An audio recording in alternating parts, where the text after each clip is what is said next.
മാത്രമല്ല, പഴയ നിയമത്തിൽ ഒരു വചനമുണ്ട്. പഴയ നിയമത്തിൽ കർത്താവ് പറയുന്നത്, കർത്താവ് നമുക്ക് തന്ന ഈ താലന്തുള്ള മാത്രമല്ല, കാവൽക്കാര രാത്രി എന്തായി എന്നുള്ളൊരു വചനം ഉണ്ടല്ലോ, അതെ. വായിച്ചിട്ടുണ്ടോ? കാവൽക്കാര രാത്രി. അപ്പൊ കാവൽക്കാരനോടാണ്. അപ്പൊ നമ്മൾ വിശ്വാസികളാണ്. ബ്രദർ ഫ്രീ ആണല്ലോ അല്ലേ? ഒരു 10 മിനിറ്റ് കൂടെ. അതെ, ഞാൻ ഫ്രീയാ. എനിക്കിപ്പോഴൊന്നും നേരമില്ല, 12 മണിക്ക് മതി. ഓക്കെ. അപ്പൊ പറയട്ടെ. അപ്പൊ നമ്മൾ ഇന്നിവിടെ ഭൂമിയിൽ ഇരിക്കുന്ന മനുഷ്യരാണ്, വിശ്വാസികൾ എന്ന് പറഞ്ഞിരിക്കുകയാണ്. നമ്മളോട് ദൈവവചനം പറയാനായിട്ട് ദൈവത്തിനും വിശ്വാസികൾക്ക് ഇടയിൽ എപ്പോഴും ഒരു വ്യക്തി ഉണ്ടാവും. ഇതാണ് ദൈവം ഉപയോഗിക്കുന്ന പുരോഹിത വർഗം. അല്ലെങ്കിൽ ദൈവം വചനം പറയാൻ ഒരു വ്യക്തി. ഇപ്പൊ ബ്രദറിനോട് പറയാനായിട്ട് എന്നെ ഉപയോഗിക്കുന്നത് പോലെ, ഇത് ബ്രദർ ഇതെല്ലാം ഗ്രഹിച്ചു കഴിഞ്ഞാൽ എന്ത് ചെയ്യുന്നു? ബ്രദർ എന്ന് വേറെ ആരോടെങ്കിലും പറയും. അപ്പം ഭൂമിയിൽ ദൈവത്തിന്റെ വേല ചെയ്യുവാൻ ദൈവത്തിന് മനുഷ്യ ശരീരത്തിൽ ഒരു മനുഷ്യനെ വേണം. കാര്യം ജഡശരീരത്തിൽ നിൽക്കുന്ന മനുഷ്യനോട് ആത്മാവായ ദൈവം എന്ന് പറഞ്ഞാൽ അവൻ വിചാരിക്കും, ഇത് പിശാച് പറഞ്ഞതാണോ, ദൈവം പറഞ്ഞതാണോ, അതോ സ്വപ്നം കണ്ടതാണോ? അവിശ്വസിക്കും. മറ്റൊരു വ്യക്തിയാകുമ്പോൾ വചനവുമായി ചെന്നിട്ട് വചനത്തിൽ നിന്ന് കാണിച്ചു കൊടുത്ത് സംസാരിക്കുന്ന ഒരു ശുശ്രൂഷയ്ക്ക് ദൈവം മനുഷ്യനെ ഉപയോഗിക്കാറുണ്ട്. അതുപോലെ പഴയ നിയമത്തിൽ വചനമാണ്, കാവൽക്കാര രാത്രി എന്തായി എന്നൊരു വചനമുണ്ട്. അപ്പൊ കാവൽക്കാരൻ എപ്പോഴും ആരാണ്? ദൈവത്തിന്റെ ജനത്തെ വഴി നടത്താനുമായി ഉപയോഗിക്കുന്ന ഒരു പുരോഹിതനാണ്. അപ്പം ദൈവം ആ പുരോഹിതനോട് പറഞ്ഞു കൊടുക്കുകയും ആ പുരോഹിതൻ എന്ത് ചെയ്യും? താഴെ ഇറങ്ങി വന്നിട്ട്, അതായത് ക്രിസ്തുവിൽ ആത്മാവിൽ പോയിട്ട് ആത്മാവിൽ നിന്ന് സംസാരിച്ച് കേൾക്കുന്നതിനെ അവൻ വന്ന് ജനത്തോട് പറയും. ജനത്തോട് പറയണം. പറഞ്ഞിട്ട് കേൾക്കുന്നവനെ കർത്താവ് ജീവനിലേക്കും കേൾക്കാത്തവനെ മരണത്തിലേക്കും പോകും. ഇനി നമ്മൾ പോയി പറഞ്ഞില്ലെങ്കിലോ, അവൻ നാശത്തിലേക്ക് പോകുവാൻ കാരണമായ അവന്റെ രക്തത്തിന്റെ വില ഇവനോട് ചോദിക്കുമെന്നാ. വായിച്ചിട്ടുണ്ടോ? വചനം വായിച്ചിട്ടുണ്ടോ? പ്രവചനത്തിലാണെന്ന്. അതെ, അവിടെ എവിടെയാണ്. അപ്പൊ അവന്റെ രക്തത്തിന്റെ വില നമ്മോട് ചോദിക്കും. അപ്പൊ ഇന്നലെ ആ പറണ്ടോട് ദേശത്ത് ആ ദേശത്ത് ഇപ്പൊ ബ്രദറിനെയാണ് കർത്താവ് വിളിച്ച് വേർതിരിച്ചത്. ഇതേ അപ്പോസ്തലന്റെ വിശ്വാസപ്രകാരം സ്ഥാനപ്പെടുന്നത് മാത്രമാകുമല്ല, തിരികെ നമ്മൾ കഴിക്കുന്ന മന്ന മുഴുവൻ ദൈവം രഹസ്യമായി വെച്ചിട്ട് പോയതിനെ, ഗൂഢമായും മർമ്മമായും വെച്ചിട്ട് പോയതിനെ എക്സാക്ട് ഇപ്പൊ യോഹന്നാനിലൂടെ കേട്ട 7 ഇടിനാദം. 7 എന്നത് ദൈവത്തിന്റെ പൂർണ്ണതയാണ്. 7 മുദ്ര, 7 കലശം, 7 സഭാകാലങ്ങൾ, 7 ക്രോധ കലശം. അപ്പൊ എല്ലാം 7 ദൈവത്തിന്റെ പൂർണ്ണത. അപ്പൊ 7 ഇടിനാഥം എന്ന് പറഞ്ഞാൽ 7 മുദ്രകളാൽ മുദ്രയിടപ്പെട്ടതാണ് ബൈബിൾ. ഇതാണ് അവിടെ പറഞ്ഞു വന്നിട്ട് നമ്മൾ സ്നാനത്തിലേക്ക് പോയി. ഇത് ഞാൻ പറയാതിരുന്നപ്പോഴാണ് ബ്രദർ പിന്നെ സ്നാനത്തിന്റെ കാര്യം പറഞ്ഞപ്പോൾ അങ്ങോട്ട് പോയത്. ബൈബിൾ മുഴുവനും 7 മുദ്രകളാൽ മുദ്രയിടപ്പെട്ടതാണ്. മുഴുവനും മുദ്രയിടപ്പെട്ട് വെച്ചിരിക്കുകയാണ്. ഈ മുദ്രകളെ നിൽക്കുന്നതാണ് വെളിപ്പാട് പുസ്തകം 10-ാമത്തെ അധ്യായത്തിൽ യോഹന്നാന്റെ 7 ഇടിനാദം കേട്ടത്. 7 ഇടിനാദം എന്ന് പറഞ്ഞാൽ ബൈബിളിലെ മുഴുവൻ മർമ്മങ്ങളും തുറന്ന് സംസാരിച്ചത് യോഹന്നാൻ കേട്ടു. അവൻ കുറെ സീനുകൾ കാണുകയും ചെയ്തു. കണ്ടത് എഴുതണ്ട, കേട്ടത് എഴുതിക്കൊള്ളാൻ പറഞ്ഞു. കേട്ടപ്പോൾ 7 ഇടി എന്ന് പറഞ്ഞാൽ ദൈവത്തിന്റെ ശബ്ദമാണ്, ഇടിനാദം പോലെ. അപ്പൊ അവൻ എഴുതാൻ തുടങ്ങിയപ്പോൾ കർത്താവ് പറയാണ്, നീ കേട്ടത് എഴുതണ്ട, കണ്ടത് എഴുതിക്കോ. കേട്ടത് ഞാൻ അന്ത്യനാളിൽ 7-ാം സഭാദൂതന്റെ, വെളിപ്പാട് 10-ാമത്തെ അധ്യായത്തിൽ പറയുന്ന കാര്യമാണ് ഞാൻ ഇപ്പൊ പറയുന്നത്. അപ്പൊ 7 ദൂതന്മാരുണ്ട്. ദൈവത്തിന്റെ വലത് കൈയിൽ 7 നക്ഷത്രമുണ്ട്. 7 നക്ഷത്രങ്ങൾ 7 ഏഞ്ചലാവുന്നു. യേശുക്രിസ്തു ഉയർത്തെഴുന്നേറ്റ് പോയിട്ട് പൗലോസിലൂടെ അല്ലെങ്കിൽ അപ്പോസ്തലന്മാരിലൂടെ തുടങ്ങിയ ഈ സഭ, ആ ഒരു വിശ്വാസത്തിൽ നിൽക്കുന്നവർ അടുത്ത് യേശുക്രിസ്തു വരുന്നതിന് മുമ്പ് 7 കാലഘട്ടങ്ങളിലൂടെ കടന്നു പോകും. 7 കാലഘട്ടങ്ങളിലൂടെ പോകുമ്പോഴും ജനം തെറ്റി നിൽക്കുന്നതിനെ യഥാസ്ഥാനത്താക്കുന്നതിന് വേണ്ടി ദൈവം ഓരോ ഏഞ്ചലിനെ ഓരോ വ്യക്തിയിലേക്ക് അയക്കും. അങ്ങനെ 1-ാമത്തെ ഏഞ്ചൽ വന്നതാണ് പൗലോസിലൂടെ. കർത്താവ് വിളിച്ച 11 അപ്പോസ്തലന്മാര് മാളികമുറിയിൽ നിന്ന് പരിശുദ്ധാത്മാ പ്രാപിച്ച് ശുശ്രൂഷിച്ച് വന്നപ്പോൾ കുറെ കാലം കഴിഞ്ഞപ്പോൾ ഇവര് പറഞ്ഞതിനെല്ലാം ധിക്കരിച്ചുകൊണ്ട് മഹാപുരോഹിത വർഗം ഇന്നലെ നമ്മൾ കണ്ടല്ലോ, യേശു എന്ന നാമം അശേഷം മിണ്ടരുത്, ആരോട് ഉപദേശിക്കരുത് എന്ന് അപ്പോസ്തലന്മാർ പഠിപ്പിക്കുന്നതിന് വിരുദ്ധമായി പഠിപ്പിക്കുന്നവരായിരുന്നു ഏറിയ ഭാഗവും. അപ്പൊ ഇവരെ അനുസരിക്കുന്നവരെയൊക്കെ ഉപദ്രവിച്ചും കൊന്നും, പിന്നെ ഇവര് ഗുഹകളിൽ പോയി മലമടക്കുകളിൽ പോയി ഒളിച്ചിരുന്ന് ആരാധിച്ചു. അങ്ങനെയൊക്കെ വന്നപ്പോൾ തീഷ്ണതയോടെ വചനം സംസാരിക്കാൻ ആരുമില്ലാതെ വന്ന് അവിശ്വാസം പെരുകി വന്നപ്പോൾ ദൈവം 14 വർഷങ്ങൾക്ക് ശേഷം പൗലോസിനെ വിളിച്ചിട്ട് വീണ്ടും 3.5 വർഷം മണലാരണത്തിൽ അയച്ചിട്ട് 1-ാമത്തെ ഏഞ്ചലിനെ, 1-ാമത്തെ ദൈവത്തിന്റെ കയ്യിലെ ഏഞ്ചലിനെ അയച്ചിട്ട് ഈ 11 അപ്പോസ്തലന്മാർ പറഞ്ഞതിനേക്കാൾ ശക്തിയോടെ പ്രഘോഷിക്കാനായിട്ട് പൗലോസിനെ തെരഞ്ഞെടുത്തു. അതാ പൗലോസ് പറഞ്ഞ, ഞങ്ങൾ നിങ്ങളോട് അറിയിച്ചതിന് വിരുദ്ധമായി ഞങ്ങളാകട്ടെ സ്വർഗത്തുനിന്ന് ദൂതനാകട്ടെ നിങ്ങളുടെ സുവിശേഷം അറിയിച്ചാൽ അവൻ ശപിക്കപ്പെട്ടവൻ. അപ്പൊ ഇത്ര തീക്ഷണതയോടെ പറഞ്ഞ വേറെ ആരുമില്ല. അപ്പോൾ അടുത്ത് പറയാണ്, ഞങ്ങൾ പറഞ്ഞതിന് വിരുദ്ധമായി ആരെങ്കിലും പറയാം അവനെ, അത് ഈ ഗലാത്യ ലേഖനം 5 പറയാണ്, അംഗച്ഛേദം ചെയ്തെങ്കിൽ കൊള്ളാമായിരുന്നു. കണ്ടോ, ദൈവത്തിന്റെ തീക്ഷ്ണതയോടുകൂടെ അപ്പോസ്തലന്മാരിലൂടെ പറഞ്ഞ വചനം അതല്ല വേണ്ടത്. യേശു നാമത്തിൽ സ്ഥാനപ്പെടരുത്, യേശു ക്രിസ്തു നാമം അശേഷം വേണ്ടരുത്, ആരോട് ഉപദേശിക്കരുത് എന്ന് തർജ്ജനം ചെയ്തു, വീണ്ടും വിളിച്ച് തർജ്ജനം ചെയ്തു. അങ്ങനെ വന്നപ്പോഴാണ് അവരുടെ തീക്ഷ്ണത എല്ലാം കുറഞ്ഞു പോകുന്നത് കണ്ടിട്ട് തീക്ഷ്ണതയോടെ സിംഹത്തിന്റെ ഗർജനവുമായിട്ടാണ് പൗലോസിനെ കർത്താവ് വിളിച്ച് വേർതിരിച്ചത്. അങ്ങനെ ഗർജനവുമായി വിളിച്ച് വേർതിരിച്ച വ്യക്തിയിലൂടെ സംസാരിച്ചതാണ് ഇന്ന് നമുക്ക് വചനമായി എഴുതി തന്നിരിക്കുന്നത്. പക്ഷെ പൗലോസിന്റെ കാലശേഷം കുറെ കാലം കഴിഞ്ഞപ്പോഴത്തേക്ക് വീണ്ടും ജനമെല്ലാം തണുത്തുപോയി. അവരുടെ വിശ്വാസം തണുത്തു പോയപ്പോ കർത്താവ് രണ്ടാമത്തെ വ്യക്തി, അതൊക്കെ ഞാൻ പിന്നൊരു ദിവസം പഠിപ്പിക്കാം, ഇറാനിയോസ്, ഇങ്ങനെ ഓരോ വ്യക്തികളെയും കർത്താവ് വിളിച്ചപ്പോൾ ഓരോ കൂട്ടരിവിടെ കൂടി. അങ്ങനെ വിളിച്ച് ഓരോരുത്തർ കൂടി അവസാനം മൂന്നാമത്തെ സഭാകാലം ആയപ്പോഴത്തേക്ക് പിശാച്, അത് വെളിപ്പാട് പുസ്തകത്തിൽ പറയുന്നുണ്ട്, നിക്കോല്യവരുടെ ഉപദേശം പകയ്ക്കുന്നു എന്നൊരു നന്മ ഞാൻ നിന്നിൽ കാണുന്നു, അത് ഞാനും പകയ്ക്കുന്നു. വെളിപ്പാട് പുസ്തകം 2-ാമത്തെ അധ്യായത്തിൽ വായിച്ചിട്ടുണ്ടല്ലോ. വായിച്ചിട്ടുണ്ട്. അവിടെ പറയുന്നത് നിക്കോല്യവർ എല്ലാം വായിച്ചിട്ടുണ്ടോ? ബാക്കി കർത്താവ് പറയുമ്പോൾ ഓർമ്മപ്പെടുത്തില്ലോ. അപ്പൊ നിക്കോലേവി എന്ന വാക്കിന്റെ അർത്ഥം സഭയെ പിടിച്ചെടുക്കുക എന്നാണ്, എബ്രായ ഭാഷയിലുള്ള വാക്ക്. അതിന്റെ അർത്ഥം സഭയെ പിടിച്ചെടുക്കുക. അപ്പൊ സഭയിൽ പരിശുദ്ധാത്മാവിനാൽ തുടങ്ങിയ യേശുക്രിസ്തു എന്ന നാമത്തിലുള്ള ഒരു വിശ്വാസവും അതിന്റെ പ്രവൃത്തികളും സ്നാനവും എല്ലാം ഉണ്ടായിരിക്കെ ദൈവം പരിശുദ്ധാത്മാവിനാൽ പഠിപ്പിച്ചു വന്നപ്പോൾ അത് വേണ്ട, അശേഷം മിണ്ടരുത്, ആരോടും ഉപദേശിക്കരുത് എന്ന് പറഞ്ഞുകൊണ്ട് ഈ സഭയുടെ, പുതിയ നിയമസഭയുടെ വിശ്വാസത്തെ പിടിച്ചെടുത്ത് അതിന്റെ ജീവനെ കെടുത്തിക്കളയുവാനായി മഹാപുരോഹിത വർഗമെല്ലാം സഭകളിൽ നിന്ന് പറഞ്ഞപ്പോൾ കർത്താവ് അവിടെ പറയുകയാണ്, അത് ഞാനും പകയ്ക്കുന്നു.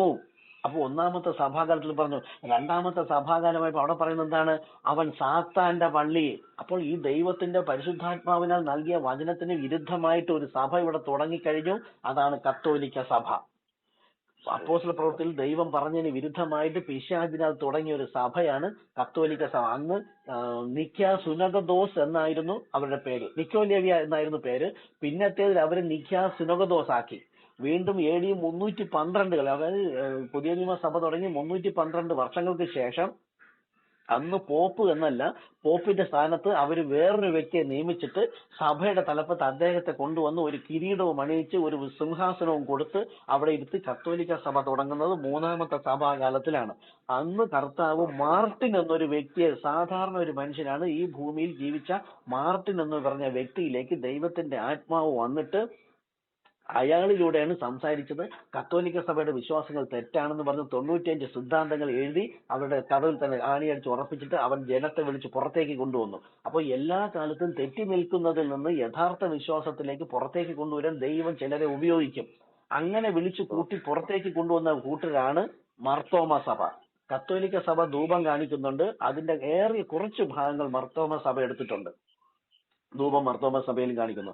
എന്നാൽ മറിയയുടെ മധ്യസ്ഥന്മാരുടെയും പ്രാർത്ഥനകളെല്ലാം വിട്ടിട്ട് മർത്തോമ സഭ തുടങ്ങി. അപ്പോൾ അവിടെ 3-ാമത്തെ സഭാകാലമായപ്പോൾ കർത്താവ് എന്ന് പറയുന്നു, വെളിപ്പാട് പുസ്തകത്തിൽ പറയുന്നു, അത് സാത്താന്റെ സിംഹാസനമുള്ള ഇടം. അപ്പൊ ദൈവത്തിന്റെ സിംഹാസനം എന്ന് പറഞ്ഞാൽ നമ്മുടെ ഹൃദയമാണ്. ഹൃദയത്തിലാണ് ദൈവം സംസാരിക്കേണ്ടത്, ഇരിക്കേണ്ടത്. ആ ദൈവ സിംഹാസനം ഇരിക്കേണ്ട സ്ഥലത്ത് ഇപ്പൊ ആര് കയറിയെന്ന് വചനം വ്യാഖ്യാനിക്കുന്നു? പിശാച്. അതാണ് സാത്താന്റെ സിംഹാസനമുള്ള ഇടം. അപ്പൊ മനുഷ്യന്റെ ഹൃദയം മുഴുവനും പിശാച് കൈയടക്കി കുരുടാക്കി വെച്ചിട്ട് പിതാവ്, പുത്രൻ, പരിശുദ്ധാത്മാവ് എന്ന് പറഞ്ഞ് സ്ഥാനപ്പെടുത്തിയിരിക്കുന്നു. നമ്മുടെ പാപപരിഹാര മാർഗം ഒരുക്കിയത് കർത്താവായ യേശു ക്രിസ്തുവാണ്. അവിടെ പിതാവ് വന്നു, കർത്താവ്, പുത്രൻ വന്നു, യേശു, പരിശുദ്ധാത്മാവ് വന്നു, ക്രിസ്തു. അപ്പൊ കർത്താവ് യേശുക്രിസ്തു നാമത്തിൽ സ്ഥാനപ്പെട്ടിരുന്നതിനെ തകടം മറിച്ചിട്ട് മധ്യസ്ഥന്മാരെയും പുണ്യാളന്മാരെയും വിഗ്രഹങ്ങളെയും എല്ലാം അവിടെ കൊണ്ടുവന്നപ്പോൾ ദൈവത്തിന്റെ ഹൃദയത്തിന്റെ വേദനയാണ് ഓരോ കാലങ്ങളിൽ ദൈവം ഓരോരുത്തരെ വിളിച്ച് പുറത്തേക്ക് കൊണ്ടുവന്നത്. അത് കഴിഞ്ഞപ്പോൾ ഇറാനിയോസിനെ വിളിച്ചു. അപ്പൊ മർത്തോമ സഭയുടെ കാലം കഴിഞ്ഞപ്പോൾ മർത്തോമ സഭയ്ക്കകത്ത് വീണ്ടും കുറെ ദുരാചാരങ്ങൾ വന്നപ്പോൾ അന്ന് മാർട്ടിൻ വിളിച്ച് പുറത്തേക്ക് കൊണ്ടുവന്നു. കത്തോലിക്ക സഭയിൽ നിന്ന് മാർട്ടിൻ കുറച്ചുപേരെ വിളിച്ച് പുറത്തേക്ക് കൊണ്ടുവന്നപ്പോൾ ഉണ്ടായിരുന്ന വിശ്വാസത്തിൽ നിന്ന് മാർട്ടിന്റെ കാലശേഷം അദ്ദേഹം മരിച്ചു പോയപ്പോൾ പിന്നീട് വന്ന പുതിയ തലമുറ പഴയ ആചാരങ്ങളും കൂടെ സഭയിൽ കുത്തിക്കയറ്റിയപ്പോൾ പിന്നെ ഇറാനിയോസ് എന്നൊരു വ്യക്തിയെ കർത്താവ് കൊണ്ടുവന്നിട്ട്, ഇറാനിയോസ് കൊളംബ എന്നൊരു വ്യക്തി സാധാരണ ഭൂമിയിൽ ജീവിച്ചിരുന്ന വ്യക്തിയാണ്. ആ വ്യക്തിയിലേക്ക് ദൈവം 4-ാമത്തെ ഏഞ്ചലിനെ അയച്ചു. 4-ാമത്തെ ഏഞ്ചലിനെ അയച്ചപ്പോൾ 4-ാമത്തെ ഏഞ്ചൽ ഒരു ദൗത്യവുമായിട്ടാണ് വരുന്നത്. ദൈവം ആ കാലത്ത് പഠിപ്പിക്കാൻ ഉദ്ദേശിക്കുന്ന കാര്യങ്ങൾ എന്തൊക്കെയാണെന്ന് ബൈബിളിൽ മറഞ്ഞിരിക്കുന്ന കാര്യത്തെ ഈ കൊളംബ എന്ന വ്യക്തിയിലൂടെ വിളിച്ചു പറഞ്ഞപ്പോൾ അവിടെ ഈ മർത്തോമയിൽ നിന്നും കത്തോലിക്കയിൽ നിന്നും വിളിച്ചു പറയേണ്ടത്. കാര്യം എഫെസസ് സഭയുടെ വിശ്വാസത്തിൽ തെറ്റി നിൽക്കുന്നവരെ ശരിയായ വിശ്വാസത്തിൽ കൊണ്ടുവരുവാനായിട്ട് കൊളംബോ എന്ന സാധാരണ പാവപ്പെട്ട ഒരു മനുഷ്യനാണ്. അദ്ദേഹത്തിലൂടെ പറഞ്ഞപ്പോൾ എല്ലാവരും തള്ളി. അയാളെ വിദ്യാഭ്യാസം നോക്കി, കുലവും ഗോത്രവും നോക്കി, അവരെ പൗരോഹിത്യവും വേഷമൊന്നും ഇല്ല, അങ്ങനെയെങ്കിലും ഒരുപാട് തള്ളിക്കളഞ്ഞു. പക്ഷെ നമ്മെ പോലെ അവിടെ നിന്ന് ഇവിടെ നിന്ന് ചിലർ കേട്ട് വിശ്വസിച്ചപ്പോൾ മാർത്തോമാ സഭയിൽ നിന്ന് കുറെ പേരെ വിളിച്ച് പുറത്തേക്ക് കൊണ്ടുവന്നു. നമ്മുടെ ഇവിടുത്തെ ആ വിശ്വാസമാണ് ഞാൻ പറയുന്നത്. അങ്ങനെ തുടങ്ങിയ ഒരു വിശ്വാസമാണ് CSI സഭ. അപ്പൊ CSI സഭയെ നോക്കിക്കഴിഞ്ഞാൽ മാർത്തോമയുടെ ഉപദേശം വരുന്നില്ല. പക്ഷെ മാർത്തോമ നോക്കിയാലോ കത്തോലിക്കയുടെ പല ഉപദേശങ്ങളും അവിടെയുണ്ട്. അപ്പൊ ദൈവം കാലാകാലങ്ങളിൽ വിളിച്ച് പുറത്തേക്ക് കുറേശ്ശെ കൊണ്ടുവരുന്നോണ്ടിരിക്കുമ്പോഴത്തേക്ക് അപ്പോസ്തലന്മാരിലൂടെ കൊടുത്ത വിശ്വാസം അവിടെ വെളിപ്പാടിലാണ് സഭ തുടങ്ങുന്നത്. ആ വെളിപ്പാടിലല്ല ഈ കത്തോലിക്ക സഭ പോലുള്ള സഭ കിട്ടിയിരിക്കുന്നത്. അപ്പം ദൈവത്തിന്റെ ഹൃദയപ്രകാരം അല്ലാത്തവരെ വിളിച്ച് ദൈവ ഇഷ്ടപ്രകാരമുള്ള യഥാർത്ഥ അപ്പോസ്തലന്മാരായ അപ്പന്മാർ പഠിപ്പിച്ച അതേ വിശ്വാസത്തിലേക്ക് മടക്കിക്കൊണ്ട് വരുന്നതിന് വേണ്ടി ദൈവം ഓരോരുത്തരെ ഉപയോഗിച്ചുകൊണ്ട് സംസാരിക്കുന്നതാണ്. അപ്പോ CSI സഭ വന്ന് കുറെ കാലം കഴിഞ്ഞപ്പോൾ എന്ത് ചെയ്തു? മർത്തോമയിൽ കുരിശ് വണങ്ങുന്നുണ്ട്, CSI കുരിശ് വണങ്ങുന്നുണ്ട്, കത്തോലിക്കയിൽ വണങ്ങുന്നുണ്ട്.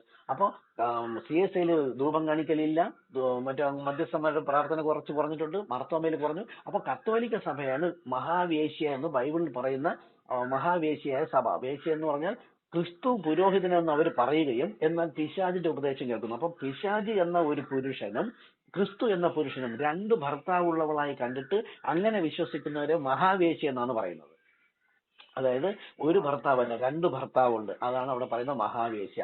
അപ്പൊ ആ മഹാവേശ്യ അവസാനം കർത്താവ് എന്ന് പറയുന്നു, കർത്താവ് ഇതുപോലെ ഓരോന്നും വെളിപ്പെടുത്തി കൊടുത്ത് പുറത്തേക്ക് വരാതെ പഴയ വിശ്വാസം തന്നെ നിൽക്കുന്നവരെ പറയുന്നത് അവൾക്ക് മാനസാന്തരപ്പെടാൻ, വെളിപ്പാടി തന്നെ പറയുന്നതാ, അവൾക്ക് മാനസാന്തരപ്പെടാൻ ഞാൻ അവസരം കൊടുത്തിട്ടും അവൾ മാനസാന്തരപ്പെടാഞ്ഞാൽ ഞാൻ അവളെയും അവളുടെ പുത്രിമാരെയും കൊന്നുകളയും.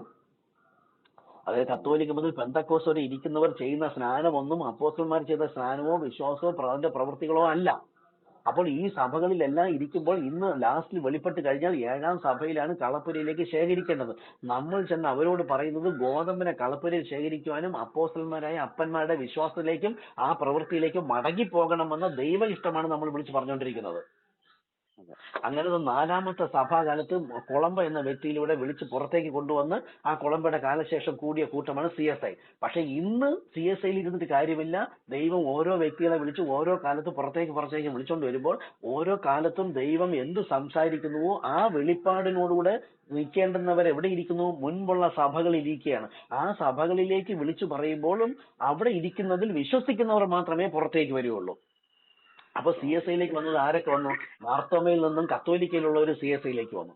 അങ്ങനെ CSIയുടെ കാലം കഴിഞ്ഞപ്പോൾ 1520 ആയപ്പോഴേക്ക് ലൂഥർ എന്നൊരു വ്യക്തിയെ കർത്താവ് ഉപയോഗിച്ചു. ലൂഥർ സാധാരണ ഒരു മനുഷ്യനാണ്. ആ ലൂഥർ എന്ന വ്യക്തിയിലൂടെ കർത്താവ് വിളിച്ചു പറഞ്ഞു, റോമർ 12:1 വിളിച്ചു പറഞ്ഞു, നാം നമ്മുടെ ശരീരങ്ങളെ ജീവനും വിശുദ്ധിയുള്ള ആരാധനയായി ദൈവത്തിന് സമർപ്പിക്കണം. ഇങ്ങനെയൊക്കെ ജീവിച്ച CSI മാർത്തോമയും കത്തോലിക്കും ജീവിക്കുമ്പോൾ ജീവിച്ചാൽ മാത്രം പോരാ, നമുക്ക് വിശുദ്ധീകരണം വേണം എന്ന് പറഞ്ഞുകൊണ്ട് ലൂഥർ എന്ന വ്യക്തിയെ 1520 ദൈവം ഉപയോഗിച്ചുകൊണ്ട് ഇവരുടെ എല്ലാം വിശ്വാസത്തിൽ നിന്ന് കുറച്ചുകൂടെ ദൈവം വെളിപ്പെടുത്തിക്കൊണ്ട് തുടങ്ങിയ ഒരു സഭയാണ് ലൂഥറൻ സഭ.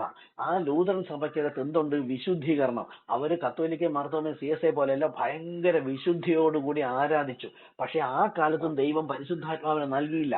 1ാമത്തെ കത്തോലിക്ക സഭ മുതൽ അവർ അനാചാരങ്ങളും വിഗ്രഹാരാധനകളും വചനവിരുദ്ധമായ പിശാചിന്റെ ഉപദേശം കേട്ടപ്പോൾ ദൈവത്തിന് അവിടെ നിൽക്കാൻ കഴിയാതെ കർത്താവ് അന്നേ പുറത്തുപോയി.